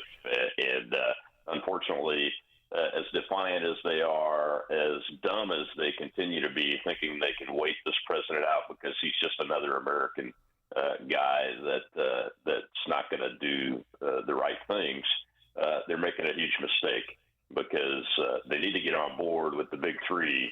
Give us the enriched uranium and all the capability that's left to enrich uranium. Stop with the manufacturing of missiles that can harass their friends and disrupt international waters, and leave the Strait of Hormuz alone. It's international waters, man. Look, since Thomas Jefferson, America has conducted combat operations on the high seas to ensure that Islamist pirates do not disrupt our commercial shipping in international waters. And this president has continued that long-standing policy, and the Iranians would do well to wake up and look at our long history of that and realize that they have an American president now that is not like Bill Clinton, not like Barack Obama, not like George W. Bush. He's more like George Washington and Thomas Jefferson, who were different people with different views on how the country should be run, but they agreed on this thing. International shipping, especially Americans in international waters, is protected, and we're going to reach out no matter how small our capability is, and we're going to destroy you if you mess with that. And that's what needs to happen. Of course, this campaign is with an eye towards Xi and the Chinese communists. In the Wall Street Journal, Michael Sang, who's with the Washington Institute for Near East Policy, addresses this position that much of the internationalist commentariat has taken pre and post Trump summit with Xi, which is that that Trump has a weak hand. He had a weaker hand before. He had a weak hand during and subsequently. That China is somehow more ascendant as a result of this, quote unquote, war of choice, the phrase they use, and that this could be America's Suez moment. And by that, of course, but just for the sake of those who don't, the idea is that this will be America turning over hegemony in the Middle East to China the way that the British turned it over to us effectively in 1956. And he writes, he doesn't see it that way. Just quoting his piece, Beijing's response has been to look on impassively. It hasn't come to the aid of its key economic partners like the UAE. Meanwhile, China's relations with Iran, its supposed strategic partner, have been tenuous. Instead, China has continued a pattern that has largely characterized its Middle East policy since the outbreak of regional war in 2023. It has first and foremost looked to secure its own interests, reportedly seeking to secure the passage of its own ships through the strait. And it has issued diplomatic proposals that amount to little more than pablum, calling for, peaceful coexistence, quote unquote, and a balanced approach and so forth. China appears unprepared to help the global commons. So the suggestion is that actually China is much less able to project power outside of its borders than is being reported by those members of sort of the internationalist commentariat. Oh, I agree with the author that said China is weak. I totally disagree with the international commentary. They're completely off the target, off the mark. They're borderline on insanity. Maybe they had Trump derangement syndrome so bad that they need to seek mental health, medical help, because China is weakened by our recently stated prioritization of strengthening the defense of the Western Hemisphere. The operation in Venezuela took oil from them that they had a reliable source for decent prices to get when we took over Venezuela and we started our operations in the Western Hemisphere in earnest to line up with the new national defense strategy. And then this operation in Iran, both of those operations showed one big thing. The Chinese military capabilities they had been selling as using terms like stealth killer radars and all that were absolutely useless against the United States of America. And in the case of Iran, in our combined operation with the Israeli Air Force and the Israeli Defense Forces, they are absolutely useless. That weakens China in the eyes of the world. It weakens China in the mind of President Xi and his military leadership in any future decision making. I was pretty hawkish on China's desire to take Taiwan by force in the next few years, just 2 years ago. But now that reality has settled in, and due to the actions of the United States of America led by this commander-in-chief, China is much weaker than I had anticipated. And I've been watching them quite closely for over a decade now from a military perspective. So they're weak there. And then their actions. The president went into that summit with a very strong hand, and it shows. When he came out, there were no actions by President Xi to say things like, stop doing what you're doing in the Strait of Hormuz, because President Xi and China are being hurt by the Iranians' actions. There were no actions by President Xi or threats of any kind whatsoever to stop our operations in the Western Hemisphere. And that shows you that the man with the strong hand was the President of the United States. And that's what really happened there, regardless of what all of the typewriters or and computer clicking going on the keyboards are saying. As a retired Air Force colonel, I wanted to get your reaction to some reporting by Eli Leak at the Free Press earlier in the week, which he talked about sort of the current state of our weapons caches. And if hostilities were to resume in earnest, one of the concerns is that to take out some of the targets that are on the hit list, there would have to be use of more short-range weapons. And that would mean that Air Force, that our planes, our combat planes, would be flying at lower heights to deliver the weapons, to deliver the goods, and it could make them susceptible to some of the defensive capacity that the Iranians still possess. So it would potentially endanger our pilots in a way that they haven't been really, because of the air superiority that we have achieved there. I wonder if you have a similar concern about that eventuality should it come to pass. Well, I've had concerns about our ammunition stockpiles since the Biden administration, because the Biden administration was shipping them to Ukraine to the point, and we had never refilled adequately our coffers and our stocks around the world for our war reserve materials based on the Afghanistan and Iraq wars and that kind of activity. So we really needed to push up production. And in the first Trump administration, they did increase production on those types of weapons. And that continues to this day. And fortunately, Biden's gone now, so we're not generating all of these weapons to go into places where our national interest isn't being served best. So I think we're okay from that perspective. But look, we have capabilities that a lot of these pundits have no idea what it is. And if you look at the the Venezuela operation, the Epic Fury operation, and before that, the Midnight Hammer operation. I can't tell you, as a combat aviator that's commanded B-1 bombers in combat, how significant it is that just in the Midnight Hammer operation, that no missiles were fired at our aircraft after they left the target. No pictures of anti-aircraft artillery being fired untargeted into the night were shown. Not one, not video, no pictures, none of it, because they didn't even get a shot off after the bombers left the target because their defense systems were so dramatically damaged and taken down that they couldn't. And we continued that, and now have destroyed the majority of their integrated air defense system in Iran. And yes, the Chinese and the Russians are trying to help them reconstitute those systems, but we have plenty of capability to take down those targets if we choose to do so. The real reason why the president hasn't done a lot of these targets yet, he's been very open about it, is that he doesn't want to completely destroy the entire infrastructure of the Iranians' capabilities, because a lot of that is dual-use capability, civilian use and those kind of things. And that's a dramatic next step if we have to do it, but I think he's ready. Just back in our hemisphere, much to the chagrin of Hassan Piker and Code Pink, Marco Rubio at the cabinet meeting yesterday continued to saber rattle in the direction of the Cubans, saying the following.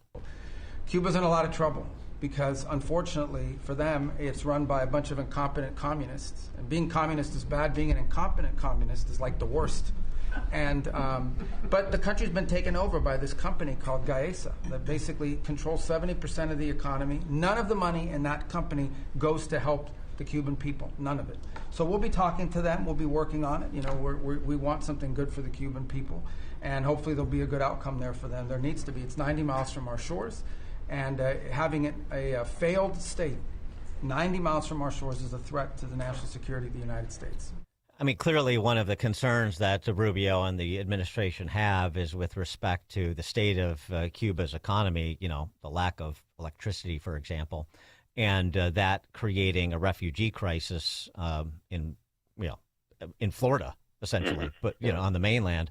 What is your sense, especially after the Ratcliffe visit a couple of weeks back, what is your sense of where the administration is or should be on Cuba? I think we're going in the right direction. From a national security perspective, there are concerns about foreign weaponry from the Chinese and the Russians, primarily from the Chinese, being on the island. So there is a military threat from long-range missiles, potentially hypersonic missiles, obviously from an espionage and surveillance perspective. That threat is still there, regardless of what's happening with the Cuban economy, because the communists are going to put priority on funding those kinds of things first. But as far as the Cuban people go, I think we're on exactly the right track. The Venezuela operation should have sent a very clear message to the Cuban government that it's time to come to the table to help your people instead of continuing to fill your own personal coffers because your communist government controls everything in this company that's controlling the economy now is just feeding your pockets. So I think we're on exactly the right track, and Secretary Rubio's right on the mark. From as far as I'm concerned, the government of Cuba needs to transition away from its tyranny of communism and towards the freedom of the Cuban people, so that they can return to at least the prosperity that they once had more than 75, 80 years ago, when all of this went down and communism took over. And if that doesn't happen organically, is it your view that we should facilitate regime change there? I think the Cuban exiles should facilitate regime change there, just like it's been attempted before. But this time, the United States needs to have the spine and the backbone to follow through with it and support them in every way they need to. Rob Maness is a retired Air Force colonel, served 32 years, also a combat veteran, as you heard, national security commentator and host of the eponymous Rob Maness Show. Rob, thanks so much for joining us. Appreciate it. Thank you, Dan. Have a great day. You too. And Rob joined us on the AlphaWealthGroup.com answer line. It's news, opinion, insight. This is Chicago's Morning Answer on on AM 560. The Answer. Don't miss In Grace with Pastor Jim Scudder Jr. Now heard on Sunday mornings at 7:30. Tune in and find hope as Jim Scudder explores God's Word and His world each Sunday morning right here on AM 560. The Answer.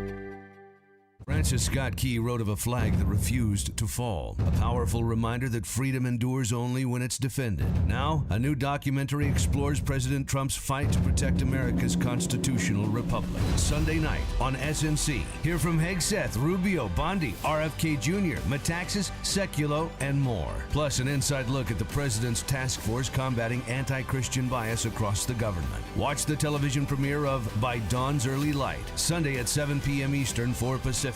On Salem News Channel. AM 560. The Answer. All right, coming up at 8:08, we're going to return to our discussion of AI against the backdrop of Pope Leo's encyclical when First Things That Are Rusty Reno joins us. That's at 8:08. It's now 8 o'clock on AM 560 WIND Chicago. We just got updates to an economy in the middle of the Iran conflict. I'm Dave Anthony, Fox News. A new report shows incomes were flat last month, but Americans spent 0.5% more in what are called personal consumption expenditures. Better than expected month to month. That's the inflation story. We saw a jump of 0.4%, 3.8% year over year. That annual inflation rate is up slightly from March. Fox Business Network Cheryl Casoni also reports there was less economic growth to start this year than first thought. This is a revision down for first quarter GDP. The first read was 2%. Now we're coming down with the second read of 1.6%. Surging oil and gas prices in the Iran conflict are a big part of the inflation story. Oil back up 2% this morning after fighting flared back up as Iran targeted a commercial ship in the Strait of Hormuz. CENTCOM says at least 5 one-way attack drones were spotted and then shot down in this area. A U.S. strike was then conducted against a control station near the city of Bandar Abbas that was about to launch another drone. In response, the Iranians launched a drone and ballistic missile attack against Kuwait, targeting a U.S. base there, according to Iran's IRGC. The Kuwaitis confirmed an attack on their territory that triggered sirens and alerts. CENTCOM released a statement saying U.S. Central Command and regional partners remain vigilant and measured as we continue to defend our forces and interests from unjustified Iranian aggression. Fox's Trey Yingst in Tel Aviv. The Coast Guard will start a new search near the Bahamas for Lynette Hooker, and here's why. A source says GPS data from Brian Hooker's phone shows a location that does not align with what he told investigators. Brian Hooker claims his wife fell overboard during rough waters. He spent 5 days in police custody in the Bahamas, but was never charged with a crime. He has since returned to the U.S. Fox's Carly Shimkus. The search continues today in Washington State through the rubble of a giant chemical tank implosion at a paper mill. 9 workers missing or now presumed dead. 2 others also killed. America's listening to Fox. In Chicago, we have sunshine and 59 degrees at 8:02. A sunny, pleasant day. Not as warm coming up. Full forecast in a couple of minutes. In our QC Kinetics newsroom this morning, Mayor Brandon Johnson still not sold on stricter laws aimed at preventing so-called teen takeovers from happening in Chicago. What we have seen, though, in other places, these aggressive tactics have not necessarily deterred these gatherings from taking place. In fact, in too many instances, they ultimately exacerbate the situation. So, the mayor made those comments before boarding a plane and heading to Rome to visit with the Pope. A push to regulate artificial intelligence products in Illinois has taken a step forward in Springfield. It's called the Artificial Intelligence Safety Measure Act, requiring AI companies like OpenAI, sometimes referred to as a frontier AI company, to conduct and share findings of third-party audits and disclose safety incidents to the state. Attorney Victor Henderson has joined a 5-person race for Chicago's first elected school board president. In the November contest, Henderson will likely face current school board members Jennifer Custer and Jessica Biggs, as well as a CTU political director, Hilario Dominguez. White Sox rattle off 18 hits in a 15-2 blowout of the Twins, while the Cubs beat the Pirates 10-4. The News, a service of Salem Surround, a local digital marketing agency providing high-performing digital solutions Go to surroundchicago.com today. 8:03, time for the AM 560 Business Beat, a service of Signature Bank. I'm Charles Payne, and this is the Fox Business Report. Best Buy shares are up 2%. Its earnings topped expectations for the recent quarter. Sales were higher than a year ago. CVS Health says it will be covering weight loss medication Zepbound from Eli Lilly. It had dropped coverage last year in favor of Novo Nordisk's Wegovy. CVS Caremark, its pharmacy benefit management business, says Zepbound coverage will be effective October 1st. Hormel, parent company of Spam, is reporting a better than expected quarter. Its sales of Jennie-O ground turkey and Applegate meats helped to offset its exit from some snack sales. Hormel shares up more than 4%. And shares of cloud software company Snowflake are up more than 35% after reporting an upbeat quarter and a deal with Amazon Web Services. That's your Fox Business Report. I'm Jenny Coselda. Invested in you.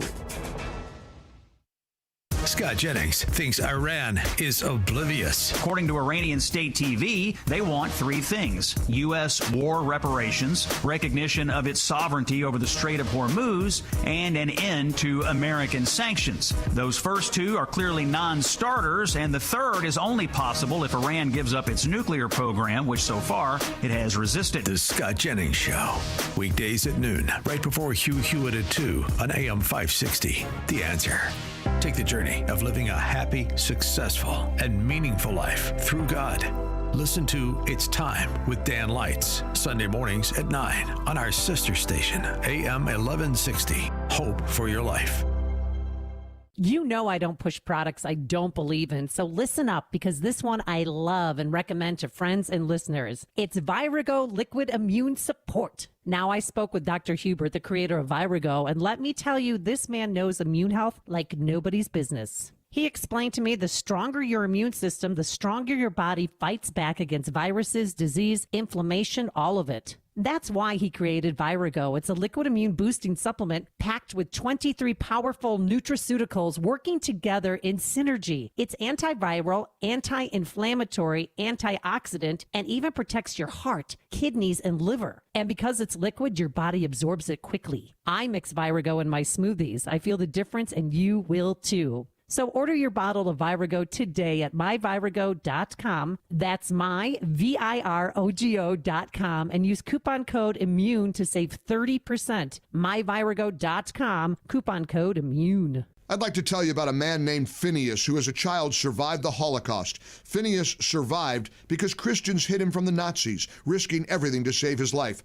Today, Phineas is in his 80s. He can no longer stand on his own or even leave his home to receive medical care. And when sirens sound and missiles fall, he doesn't have the time or the strength to reach safety. But once again, Christians are helping to save his life.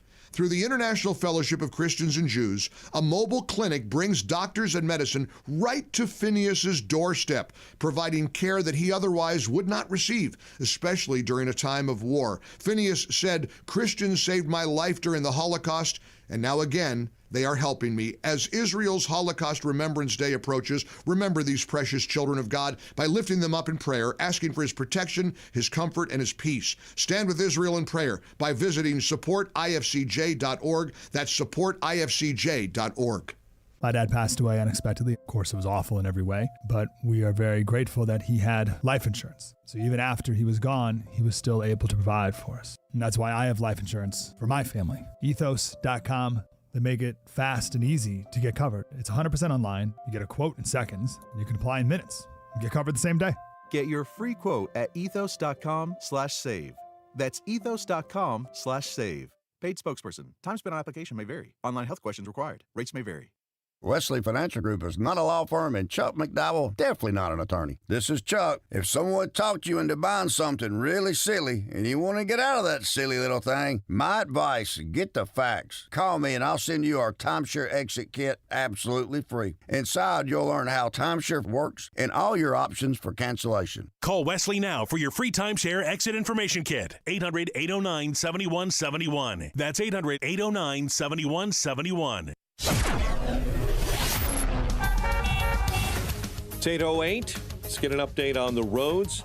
Team Hochberg Traffic Center time, a service of the AM 560 mobile app. Download the AM 560 mobile app, 560theanswer.com/mobile.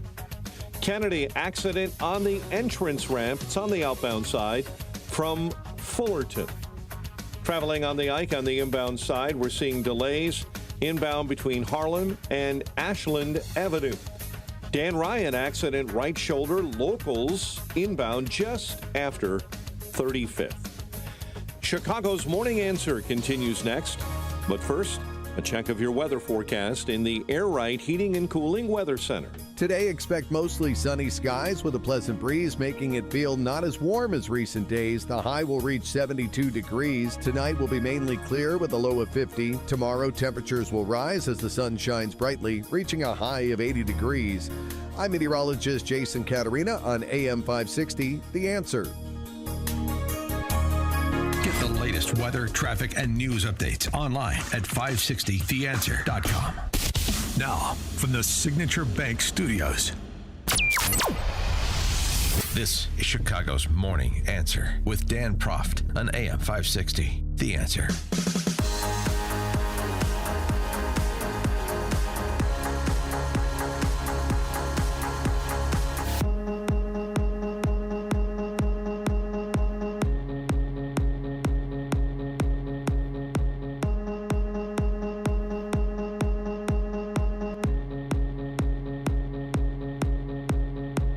Top of the morning, Dan Proft here, returning to the topic of AI and starting with some consideration of Pope Leo's encyclical on the topic. I want to go back to something that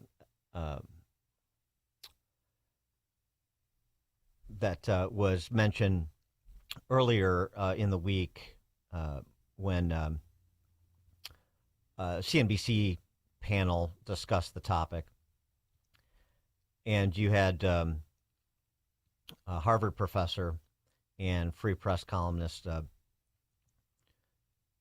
Arthur Brooks talk about sort of fundamentally what Pope Leo was trying to get at is in his encyclical, and why commencement speakers who bring up AI as a positive are being booed on college campuses during graduation ceremonies of late. And when graduation speakers are getting up and saying, get with AI, you're going to be left behind, they're getting booed. Now, there's a reason for that. Graduation speakers are supposed to get up and talk about the dignity of the graduates and the fact that they're the future of the country. And when they get up and they say, you're not the future of the country, AI is, so get with it or get left behind, that's an incredibly disheartening thing to say. What the Pope is talking about is very interesting in his message. I wrote the English foreword to the English translation that's being published, so I got to see an advanced copy of it. His whole point is AI is going to ruin us if it doesn't make us more human. Now, that sounds like crazy. I mean, it's every science fiction story ever is where the machines make us less human. But he's saying that in our hands, we can make the technology make us more human, and he's right. The trouble is, it's hard to figure out. Now, forget the policymakers and the technologists, all of us. How are we going to use AI in such a way that it makes us more human, not less human? And that's the big takeaway. And to Arthur Brooks's point, these are Pope Leo's words in part, quoting, "The digital culture multiplies connections and offers new opportunities for interaction, yet the human heart retains an irrevocable need for genuine closeness. I invite everyone to cherish places and times where physical presence remains crucial, such as shared meals, Christian community gatherings, time spent with the lonely, and serving the poor." So while there were some things where he sort of offers suggestions in the direction of approach, I think when he talks, for example, about labor unions need to get together with government, need to get together with corporate America to be solutionists here. But those three institutions together, I don't think are going to be, I don't think are, and thus will not be, they're not well equipped to deal with the ultimate challenge here, which is to enhance our humanity rather than stultify it further. But, so it's the larger philosophical point he's making that I think has merit, of course, fairly straightforward, much less controversial than when he starts to delve into the how we get there. For more on the topic, we're pleased to be joined by Rusty Reno. He is the editor at First Things. Rusty, thanks for being with us again. Appreciate it. Great to be with you, Dan. Your review of what Pope Leo had to offer, including, by the way, I noted that didn't expect this. He's trying to be a little bit culturally current. A citation from Lord of the Rings, The Return of the King. I wasn't expecting that. It was an apt quote about the way in which the future of the world is not in our hands, but we can do the human, the ethical thing in the moment. I thought that was a lovely sentiment and an important one because we can feel so paralyzed by the rapid technological change that's coming upon us. Yeah, right. But and is your view similar to mine in terms of what he laid out, consistent with Catholic thought? Really is not that groundbreaking. It's just applied to this technological revolution that has created a lot of anxiety. So when he lays out sort of Christian teaching, he's on solid footing. When he starts to get into some thoughts about institutions that need to come together to guide the process, then we could have some disagreements. I found the encyclical really pretty modest in a good way. You cited labor unions and corporations and government cooperation and so on, but that's really a minor note. And I think it's presented in a not in a this has to happen mode, but we've got to start the process of figuring out how to regulate, direct, and use AI. Right, and I mean, I think that's fair, and a lot of it is, as you say, presented with humility because he's really more cautioning against believing that we have all the answers, and the Tower of Babel metaphor, and trying to sort of refocus on the way we need to think about how we harness this technology to, advance the human condition. I think that there are kind of two attitudes towards AI. One is, it's an important new technology, but not fundamentally different from what came before. And then there are those who think that it's more of a fundamental revolution. And I think that the encyclical falls into the former camp. Important, but not really ultimately, because it talks about a lot of other things as well. And I'm more inclined to think that there is a kind of spiritual peril, which is suggested in the encyclical, but not emphasized, a kind of spiritual peril in AI. It really accelerates the disembodiment of life. And I think that that's going to wind up being a significant spiritual problem. We're already, with social media and other aspects of life, pretty alienated from our bodies. Transgenderism is a kind of illustration of that. Doctor-assisted suicide is another element. This notion that salvation is freedom from the limitations of our bodies. That's noted in the encyclical, but not emphasized in a way that maybe I would. Dean Ball, who is like a think tank egghead and has an AI newsletter, offered this critique. He wrote, the document would be much improved if it were less enamored of the traditional academia, civil society talking points on AI. And he cites this quote, the apparent objectivity of the response and suggestions these systems provide can lead us to overlook the fact that they reflect the cultural assumptions of those who designed and trained them. And he says instead of engaging that way, if it was more engaged with where AI is headed, instead of doing that, the encyclical dodges in the deepest sense, denying that AI, quote, really thinks or really learns, and all that typical strain of cope that amounts to magical thinking. When a computer does it, it's data processing, beep, boop, but when a human does it, it's actual learning. It is probably actively bad for global understanding of AI that the Pope endorsed this viewpoint this late. Yeah, I think that's, Dean falls into the AI is a fundamental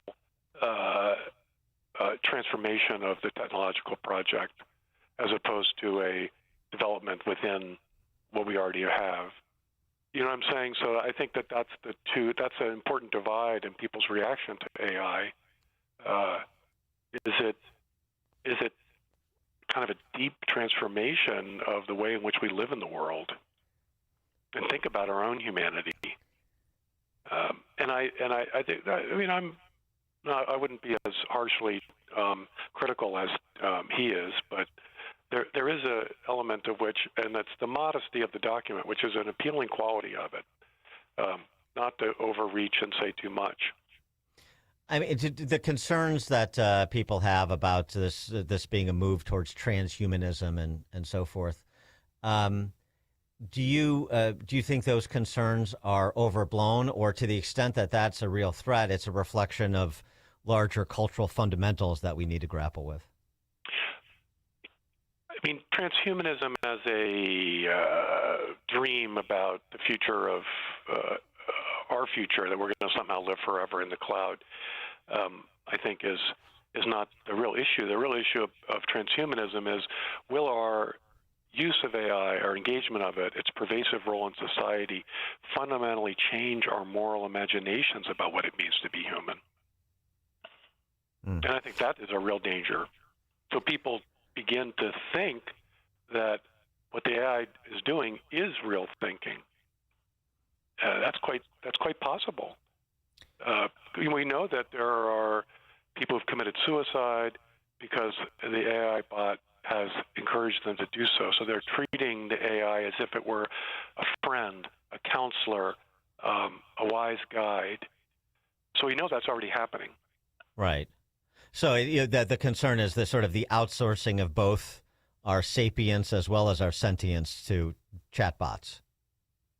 Yes, I think one of the perils, I mean, this would be transhumanism in a certain way, is when loved ones die, you can subscribe to an AI system that will synthesize read all your emails from that person, your husband, and then basically create a personality that you can continue to interact with as if that person were still living in the ether sphere. That's completely feasible within the current technology. And even make it a voice. If you have voice samples that the computer can listen to, it can talk back to you in that person's voice. And then mine all of the email correspondence and whatever is available on social media and respond to your questions and conversation as if it were that person. So I fear that, because I think that's a kind of, that's a refusal of the reality of our mortality. That's well within. I mean, the current technology can do that, and I wouldn't be surprised if in the next year or two, those kinds of subscriptions don't emerge as a way to monetize the power of AI. Ross Douthat, writing over at the New York Times, took an interesting angle recently on AI and what impact it could have on the philanthropic spend of the super rich. He wrote in part, "There's a great failure of the most recent philanthropic era. At its best, the infrastructure established by figures like Bill Gates delivered effective efforts to reduce poverty and fight disease. At its worst, it threw money after fashionable political causes and education fads. But there was no real legacy when it came to physical infrastructure, no great beautification campaigns, no beloved architectural landmarks, no equivalent of the Gilded Age's expansions of museums and libraries and concert halls, the few personal expressions of extravagance for future tourists to admire." And he talked about that comparing the last age to the beginning of the 20th century that helped build the Met and Carnegie Hall and college campuses and urban parks and churches. And I think what he's getting to is, can AI refocus the super rich on creating the things, the institutions that are very human, that are an appeal to the arts and what is beautiful in the world, which speaks to what the Pope was saying about using AI to enhance our humanity. What do you think about that? One hopes, although, like I say, if you think, as many, like Neil Postman, kind of a famous figure in the late 20th century, who thought pretty deeply about the way in which communication technology and eventually digital technology was transforming the way we think about life, what is important in life. It dematerializes. So it's not surprising that tech fortunes are not interested in making a mark on the physical world. And so my fear is that AI will just really accelerate that tendency to think that the real action of reality is somehow in this ethereal world of endless data and not in the physical things that we create and enjoy. I want to get your we take have on choice, and that's part of what I think the encyclical is urging us to think about, that we always have a choice. Can we live a concrete, engaged, personally enriching life, or do we pursue, it could be just the old thing. Well, you can't take anything with you. What is it? Hearses don't have luggage racks. Right. And so human beings have always faced this thing. What is real, lasting, and of fundamental importance versus what is ephemeral and passing and ultimately not of fundamental importance in our lives. And I think the AI revolution is going to intensify that choice for us.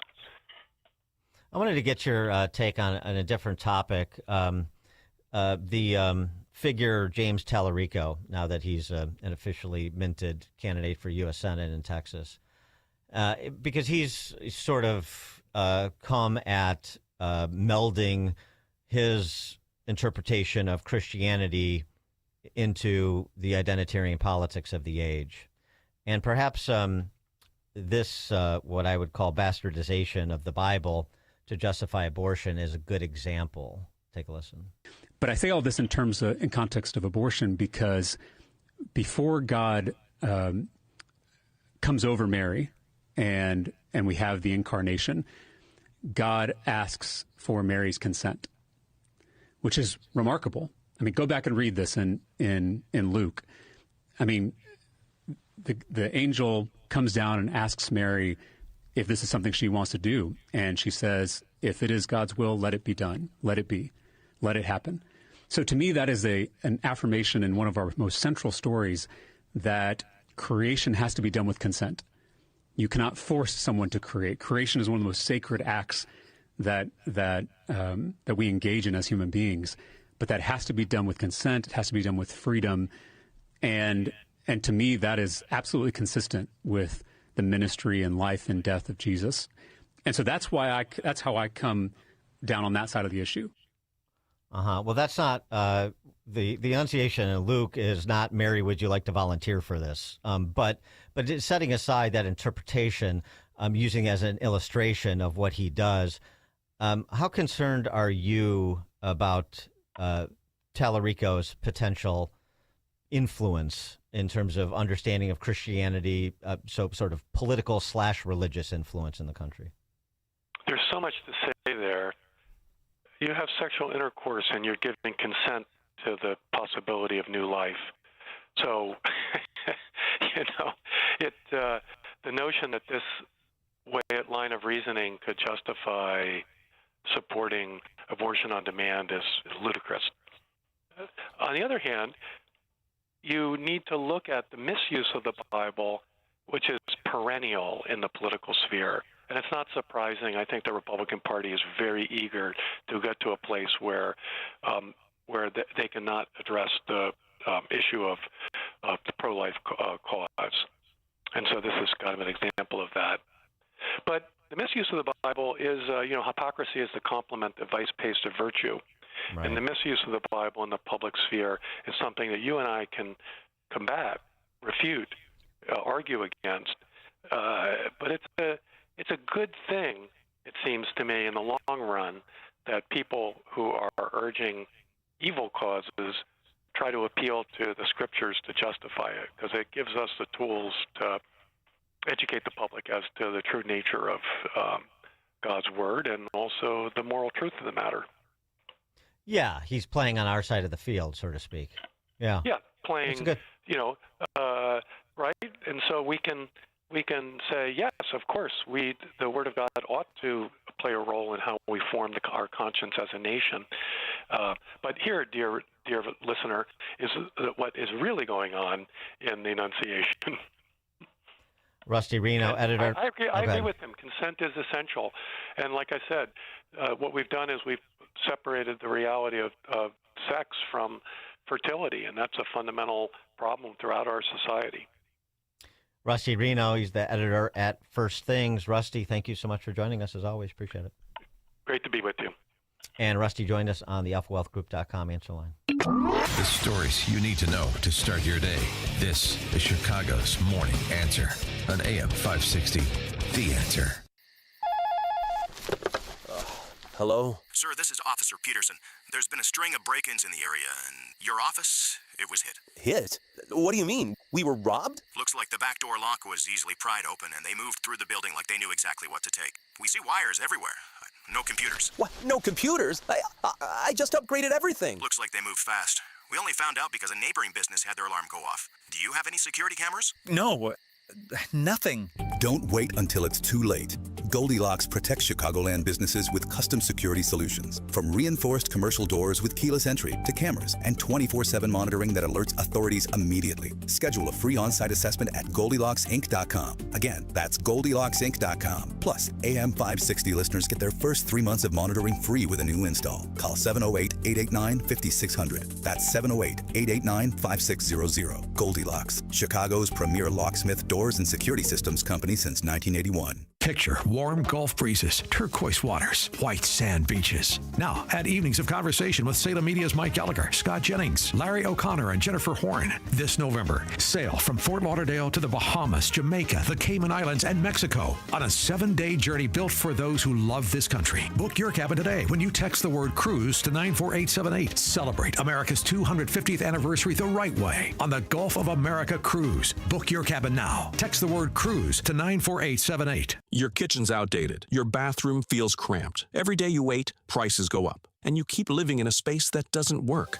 At Forever Remodeling, one team handles everything. Design, planning, and installation, start to finish. We show you your new space in 3D before we ever break ground. No surprises. With flexible financing options, the home you want is closer than you think. Visit foreverremodeling.com. That's the number 4, everremodeling.com to schedule your personalized in-home design consultation.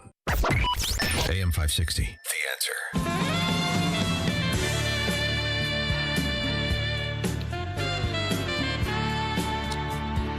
All right, coming up at 8:38, disabled combat veteran turned actor Brian Anderson joins us to talk about his new movie, which premieres this Saturday at the Hard Rock Casino in Rockford. It's called Some Function, a true story. Built in Rockford, comes home for one night only. We'll talk to him about his career and that film at 8:38. Now we check the headlines. 8:32. Sunshine and a pleasant day ahead. Full forecast coming up in a couple of minutes. With the war in Iran now 3 months old, President Trump says no nation has the right to control the Strait of Hormuz. Also this morning, the U.S. shooting down drones over the strait. Fox's Madeline Rivera. It's the second time in the last few days that the U.S. carried out what it calls defensive strikes. U.S. officials say U.S. Central Command forces shot down 4 Iranian one-way attack drones that pose a threat around the Strait of Hormuz. U.S. forces also struck an Iranian ground control station in Bandar Abbas that was about to launch a 5th drone. These actions were measured, purely defensive, and intended to maintain the ceasefire. This morning, the Islamic Revolutionary Guard Corps says it retaliated by targeting a U.S. airbase from where the strike came. They're promising more aggressive attacks if the U.S. conducts more strikes. The U.S. Attorney for the Northern District of Illinois is unveiling sweeping reforms to the office's grand jury practices. Andrew Boutros says the remediation plan will streamline the office's grand jury process. It all comes after federal prosecutors dropped charges against the so-called Broadview 6 due to improper handling of grand jury proceedings. An investigation is underway after a body was found in a pond in Schaumburg yesterday. That body was taken to the Cook County Medical Examiner's office for examination. Jewish leaders in Chicago are not happy with Mayor Brandon Johnson and his strategy to confront hate crimes. His plan calls for a Jewish Engagement Council. Alderwoman Deborah Silverstein, the council's only Jewish member, says the mayor's plan does not address the nature of Jewish hate. 2 months ago, Human Relations Commissioner Nancy Andrade stepped down to protest what critics called the Johnson administration's whitewash of a report designed to combat anti-Semitism. White Sox rattle off 18 hits in a 15-2 blowout win over Minnesota. And the Cubs end their 10-game losing skid, beating the Pirates 10-4. The news a service of Goldilocks, offering Chicagoland's state-of-the-art smart security systems to protect your home or business. AM 560 listeners receive 3 months of monitoring free with new installs. Get your peace of mind by calling Goldilocks at 708-889-5600. A check of the roads in 2 minutes on AM 560. It's almost time for AM 560's annual golf outing, presented by Signature Bank. AM 560 is proud to partner with the Tunnel to Towers Foundation as they support America's first responder and military heroes to help America never forget 9/11. It's all happening on Monday, June 15th at McRae Memorial Golf Club in Barrington. Enjoy a full day of golf, meals, an awards reception, and a silent auction. Reserve your foursome today at 560theanswer.com/golf. Sponsored in part by Edward Jones Financial Advisor Nolan Webster and by real estate broker Ed Dring at leavingil.com. Chicagoland certified financial planning professional Tim Stearns discusses taxes in retirement. Most people are paying more in taxes and keeping less of their money to live and do what they enjoy. That's why we've put out the retirement tax bill calculator online. You can see with your own eyes just how much you might be overpaying. It's a valuable tool, $500 value, but we made it free for you to view and run your own numbers at MVPCFP.com. That's MVPCFP.com. To run your retirement tax bill calculator, go to MVPCFP.com. Investment advisory services offered through Cornerstone Securities, LLC. Welcome to another edition of Tuesdays with Tim. My friend Tim Stearns, a certified financial planner with TJ Stearns Financial Planning in Arlington Heights. Tim, how are you? Welcome back. Doing well. Thanks for having me. Tim, for more than 25 years, you've been helping clients achieve financial security and peace of mind, which has to be rewarding. Doing it a long time. You've got a lot of success stories on a daily basis, I'm sure. Can you give our listeners an example of a family that you've helped out recently that comes to mind? We had a 65-year-old call who had been listening to your show, and he called us and he said, he wanted to know, do I have enough assets? I'm really tired of working. I'm burnt out, etc. And he didn't know if he had the resources, and he didn't have the knowledge to get to the answer of that. So we helped him prepare a Protect and Grow blueprint. And by doing that, we helped position his money for income and cut back on the risks that they had in their current portfolio. Thank you, Tim. If you're in your 50s or 60s, I want you to speak with my friend Tim Stearns, TJ Stearns Financial Planning. Tim will help you structure and optimize your savings to prepare for 20 to 30 years of enjoyable retirement. Call Tim today to schedule your free consultation and get your free Protect and Grow blueprint. Call 1-800-640-2256. Again, that number, 800-640-2256. Tell him I sent you when you call Tim at 800-640-2256. Let me ask you something. Does your garage floor look bad? Covered in salt, cracked, or stained from the winter's brutal blast? Well, I've got a fix for you so you can start enjoying your garage this spring. Contact my good friends at Level 10 Coatings. Level 10 brought my garage floor from dirty and gross to showroom, shiny new in just one day.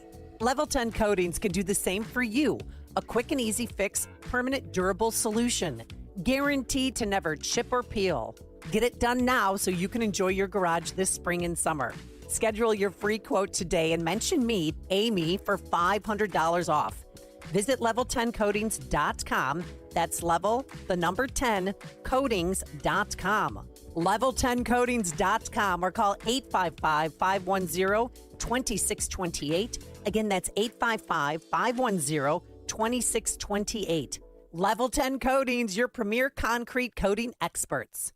John was an active man. He'd go for runs, walk the golf course, and always take the stairs instead of the elevator. But then bone-on-bone knee pain got in the way and affected his mobility. It became too painful to even go for walks. And when it seemed like John's only option was knee replacement surgery, a friend told him about the Joint Relief Institute and their affordable, non-surgical knee pain relief. John met with the Joint Relief Institute and discovered their lubricating gel treatment could rejuvenate his lost cartilage. Safe, effective, no surgery. Long story short, John is now back to being active without pain or medication. There is an alternative to knee replacement surgery. Stop living in pain. Call the Joint Relief Institute today, 708-315-6800, or visit jointreliefinstitute.com. Locations in Glenview, Oak Brook, and Orland Park. That's 708-315-6800. Medicare and most private insurance plans accepted. Reclaim your mobility with the Joint Relief Institute. 8:39 Team Hochberg Traffic Center time. This update is service of Mattress Firm. Ready to upgrade to the perfect sleep setup? Well, let Mattress Firm sleep experts guide you to the perfect bed. Top brands, ideal comfort, score unbeatable deals. Mattress Firm, they make sleep easy. Roosevelt Road is a problem spot. In the western suburbs, you have an accident in Glen Ellen, Roosevelt and Parkside, and in Wheaton, Roosevelt and Adair. Stop-and-go traffic on I-88 eastbound right at 22nd, and delays as you travel on the Bishop Ford inbound between 111th and the Dan Ryan Merge. Chicago's Morning Answer continues next. But now a check of your weather forecast in the Air Right Heating and Cooling Weather Center. Mostly sunny, breezy, and pleasant. A high of 71. Get the latest weather, traffic, and news updates online at 560theanswer.com. Now, from the Signature Bank Studios. Only the biggest stories, only the biggest guests, and only the biggest opinions. This is AM 560, The Answer.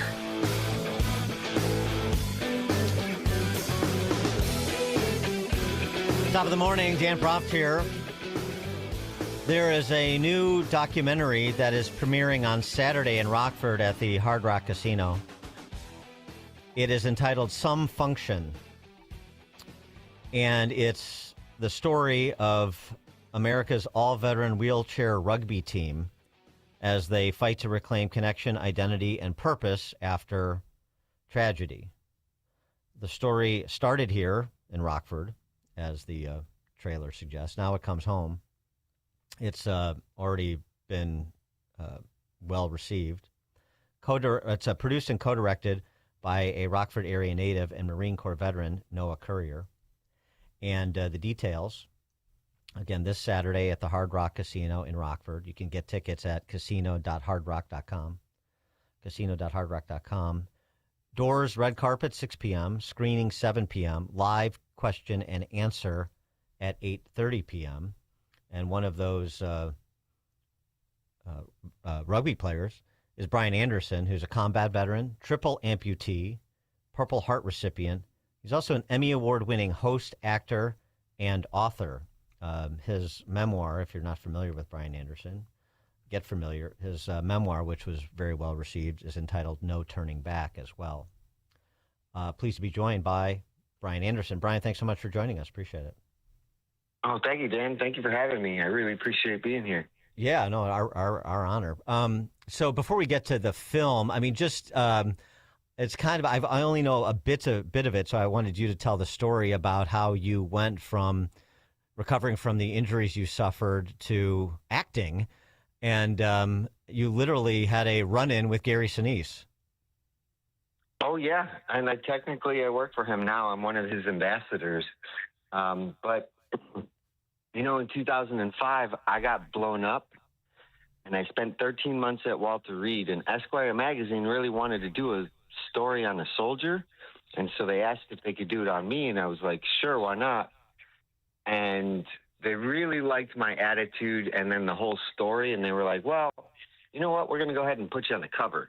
And I was just like, okay, whatever. It's your magazine. You do what you want.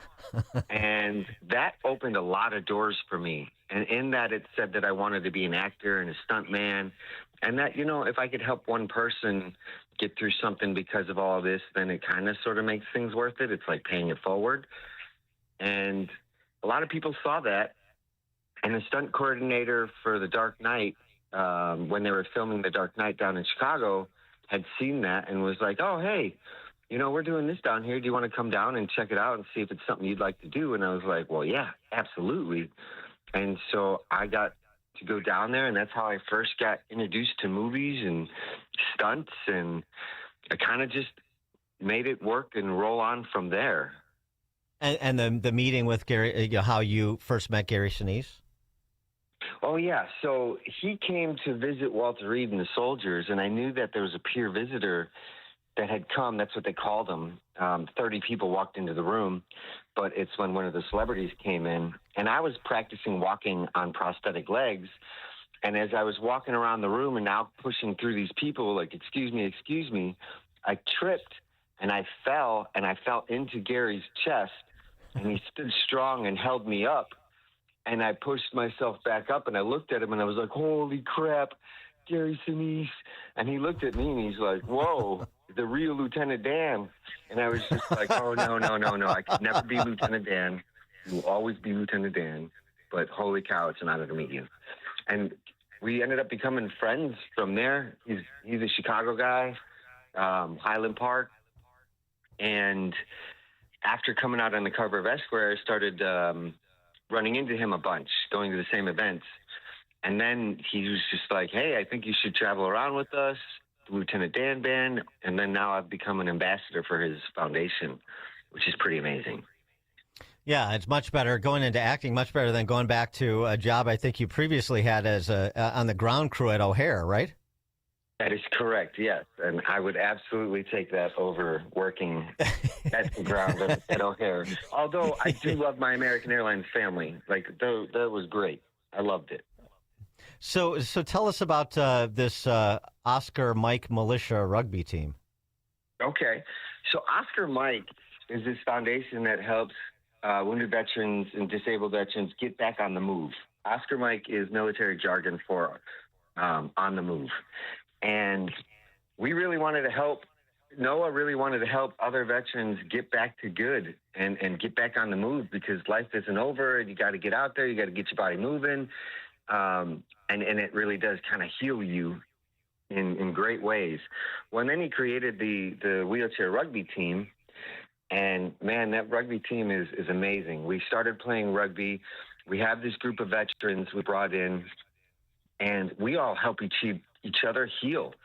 We knew that we had something. Noah definitely knew it and said, we need to film something. And they spent 4 years filming us, not knowing where it would go, how it would come out. But what we came out with was absolutely incredible. We feel like the whole world needs to see it, not just anybody that's disabled or dealing with anything. Like, this will help anybody that watches it, I feel. And this you started playing. This team came together. You started playing just 4 years ago. I've been playing now 5 years. Yeah, 5 years. And okay. It's kind of crazy because it's a physical sport. We ram into each other. We like the danger. The veterans, like, we push so hard. We have a certain attitude about tackling everything that we encounter. It's pretty cool. So we realize it's a team sport, and we realize that we also kind of do way better if we have each other in our lives and are leaning on each other instead of just trying to do everything ourselves. Yeah, and so is this completely or mainly Chicagoland guys? No, not at all. This is our team has an exemption because we are all veteran team. So our team doesn't have to live within 120 miles of the city. We can live all over, but that means we don't get to practice every week like all the other teams do. So we get to fly in like 3 times a year, do some practice, and then we're really just kind of practicing at tournaments in the game. And how many teams are in it? And we're making the national tournament every year so far. So, well, that's cool. The perseverance. I'm not surprised. So, how many teams are in this league? How does it work? There's probably about 50, 60, and it's whatever team. They could create. Whatever city could create their own team as long as they have the players, the people, and then it's usually a hospital that would sponsor them or whatnot. But it's not very easy for them to get the funding to be able to go to tournaments and host tournaments. And so a lot of that has to do with where we end up going, where we end up playing. But, there's a good 50, 60 teams in the country. They're all over, and we're constantly, from October to April, traveling around doing tournaments. And then there's the USA team, too, which is kind of current. Go ahead. No, that's current. cool. Like their seasons are offset. I see. So, this is great for you because just reading your biography, I know you were an athlete in high school. You were a gymnast, right? So, this competitive sports is something that's always been a part of your life. Absolutely. And ever since I got blown up and I started kind of working and running, that's one thing that I've been missing. And even though I felt like I was fulfilled, I didn't even realize that I was missing all of this. And once I got a part of this, my life even became better. And yeah, I'm so happy. And I just want to help other people get to be able to be so happy too. Yeah. And you've had, tell us a little bit more too about your acting career, because it wasn't just Dark Knight. You've been in, I saw some of the well-known series you've made appearances and stuff too. How is that career going at this juncture? It was going pretty good. I went out and moved out to LA for a couple years. I got to be on American Sniper. I've done The Wrestler. I worked with Adam Sandler on The Week Of and Chris Rock. That was a stunt double. So I've had a pretty great introduction and whatnot. I'm not really pursuing it a whole heck of a lot just because I don't like the industry and the way it works and the people and how things are done. And so if you want me, you can call me and come and get me. I'm not coming to you anymore. I've done that part. All right. That's honest. I get that. Yeah. I think people can understand that. They have a sense of what that industry is like. Sure. That makes sense. Just like as you look back on the last 20 years since your injuries, are you completely at peace with what happened? How do you reconcile what your life has been over the last 2 decades? Well, yes, 100%. I'm reconciled. My biggest thing is it's your brain, and your brain is your biggest enemy or greatest friend. And it's all about acceptance and understanding and being real. And look, let's face it. I'm not mad at the guy that placed the bomb. I went to war. War sucks. Bad things happen. If somebody came here, I'd probably be doing the same thing, laying bombs and doing things. So I can't blame them for defending their own country. So I signed up. I lost my legs. I lost my hand. Okay, now what? Move on. Keep going. And that's what I really started doing, because it's all right, that's really what it is. What do you want your life to be? Do you want to, struggle and feel sorry for yourself the whole time, or do you want to go out and have fun and try to change things? And that's really what I wanted to do, was live an extraordinary life. And so that's what I just tried to do. And I sense that's a theme that runs through this documentary, some function as well, right?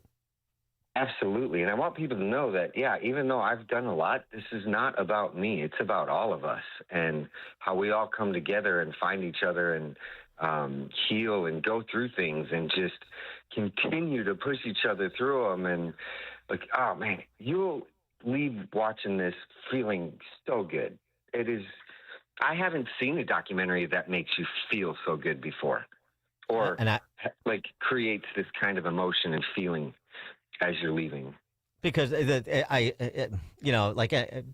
people can understand this. I mean, this is the connection. I suspect, right? The fellowship, right? I mean, you went from one band of brothers to another, but it's that fellowship that is a force multiplier. Absolutely, 100%. Anything else we should be sure to be on the lookout for in some function other than your acting chops and rugby skills? No, fishing skills. Fishing. Oh, okay. That might be a little moment there. Okay. And you're gonna. I'd love to see everybody there. We'll be there. I'd like to meet and shake as many hands as I possibly can. If you're in the area, please come out and check us out. It's going to be a great time and a great event. Okay. Again, it's this Saturday, May 30th, at the Hard Rock Casino in Rockford. Doors open at 6 o'clock. The screen is at 7. And then there's a live Q&A with Brian and others at 8:30 for a half an hour. You get tickets at casino.hardrock.com. And not surprisingly, they're expecting a big turnout. So go get those tickets. Brian Anderson, thanks so much for joining us. Pleasure to talk to you, and best of luck with the film and the team. Hey, I thank you so much. I really appreciate you having me. And Brian Anderson joined us on the alphawealthgroup.com answer line. The more you listen, the more you'll know. This is Chicago's Morning Answer. Morning Answer on AM 560. The Answer. It's almost time once again for the annual AM 560 Golf Outing, presented by Signature Bank. AM 560 is proud to partner with the Tunnel to Towers Foundation to help them support America's first responder and military heroes, to help America never forget 9/11. This year, our golf outing is happening on Monday, June 15th at McRae Memorial Golf Club in Barrington. When you purchase a foursome to join us, you'll enjoy a full day of golf, meals, an awards reception, and a silent auction. And if you're a business owner, when you purchase a foursome, you'll also receive an AM 560 marketing campaign, which includes 25 one-minute commercials to air on AM 560 Monday through Friday between 5 a.m. and 8 p.m. and a free digital marketing analysis. Reserve your foursome today at 560theanswer.com/golf. That's 560theanswer.com/golf. Sponsored in part by Edward Jones Financial Advisor Nolan Webster and by real estate broker Ed Dream at leavingil.com. Sign up for the AM 560 Answer Advantage to get early alerts on event ticket sales, special discounts, and contest opportunities. Sign up today at 560theanswer.com/advantage. My dad passed away unexpectedly. Of course, it was awful in every way, but we are very grateful that he had life insurance. So even after he was gone, he was still able to provide for us. And that's why I have life insurance for my family. Ethos.com. They make it fast and easy to get covered. It's 100% online. You get a quote in seconds. And you can apply in minutes. You get covered the same day. Get your free quote at ethos.com/save. That's ethos.com/save. Paid spokesperson. Time spent on application may vary. Online health questions required. Rates may vary. Wesley Financial Group is not a law firm, and Chuck McDowell definitely not an attorney. This is Chuck. If someone talked you into buying something really silly and you want to get out of that silly little thing, my advice, get the facts. Call me and I'll send you our timeshare exit kit absolutely free. Inside, you'll learn how timeshare works and all your options for cancellation. Call Wesley now for your free timeshare exit information kit. 800-809-7171. That's 800-809-7171. Are you turning 65 and thinking about Medicare? Or are you over 65 and haven't enrolled yet because you still have coverage at work? Either way, Medicare done correctly will be the best health insurance you will ever have. Imagine having an annual deductible of only $283. There are only two good things about aging: wisdom and Medicare. But to navigate the Medicare maze properly, you need a mentor. Best part? My guidance costs you nothing. Call me. I can help. If you're tired of calling a bureaucrat at an 800 number to help you navigate Medicare, then you need a local expert on your side, your own health insurance mentor. C. Stephen Tucker from healthinsurancementors.com is someone I know and trust. He's a 30-year licensed broker who's been educating our listeners for more than a decade. Steve, how can our listeners get in touch with you? Thanks, Dan. They can visit healthinsurancementors.com or call me directly at 630-674-1551. That's 630-674-1551. Platform safety is so important in your industrial facility. You need to keep personnel safe and meet OSHA requirements. Experience one problem with your platforms, and you could be facing costly fines or worse. Vans Industrial helps you meet OSHA standards to keep your employees safe. Hi, I'm Dave Van Camp, president of Vans Industrial. As a metal fabricator, I know the importance of keeping your workplace safe.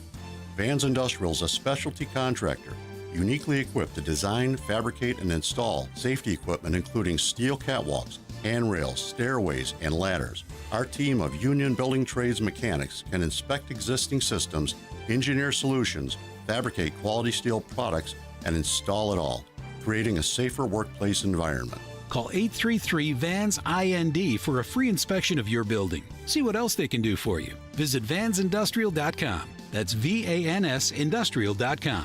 Quality craftsmanship since 1964. Hear sound teaching from God's Word from Dr. David Jeremiah on Turning Point. Each weekday morning at 9:30 on our sister station, AM 1160. Hope for your life. AM 560. The Answer. Well, if there was any question that our soldiers represent the best of us, I give you Brian Anderson. Wow. I don't think I'm going to complain about anything today. I should never again. Again, the film Some Function, casino.hardrock.com, Saturday night, Hard Rock Casino in Rockford. Be there if you can. It's now 9 o'clock on AM 560 WIND Chicago. It's an egregious ceasefire violation. I'm Dave Anthony, Fox News. That's what the U.S. military says about Iran targeting a commercial ship with drones. The drones were shot down by American forces, and then Iran fired missiles at Kuwait that country shot down. And Fox's Trey Yingst reports from Tel Aviv. The exchange of fire comes amid efforts to reach a deal between the United States and Iran, and the ongoing conflict between Israel and Iran's largest proxy, Hezbollah. The IDF overnight launched a series of heavy strikes targeting the southern Lebanese city of Tyre and further north in Sidon after evacuation orders were given. At least 8 people were killed.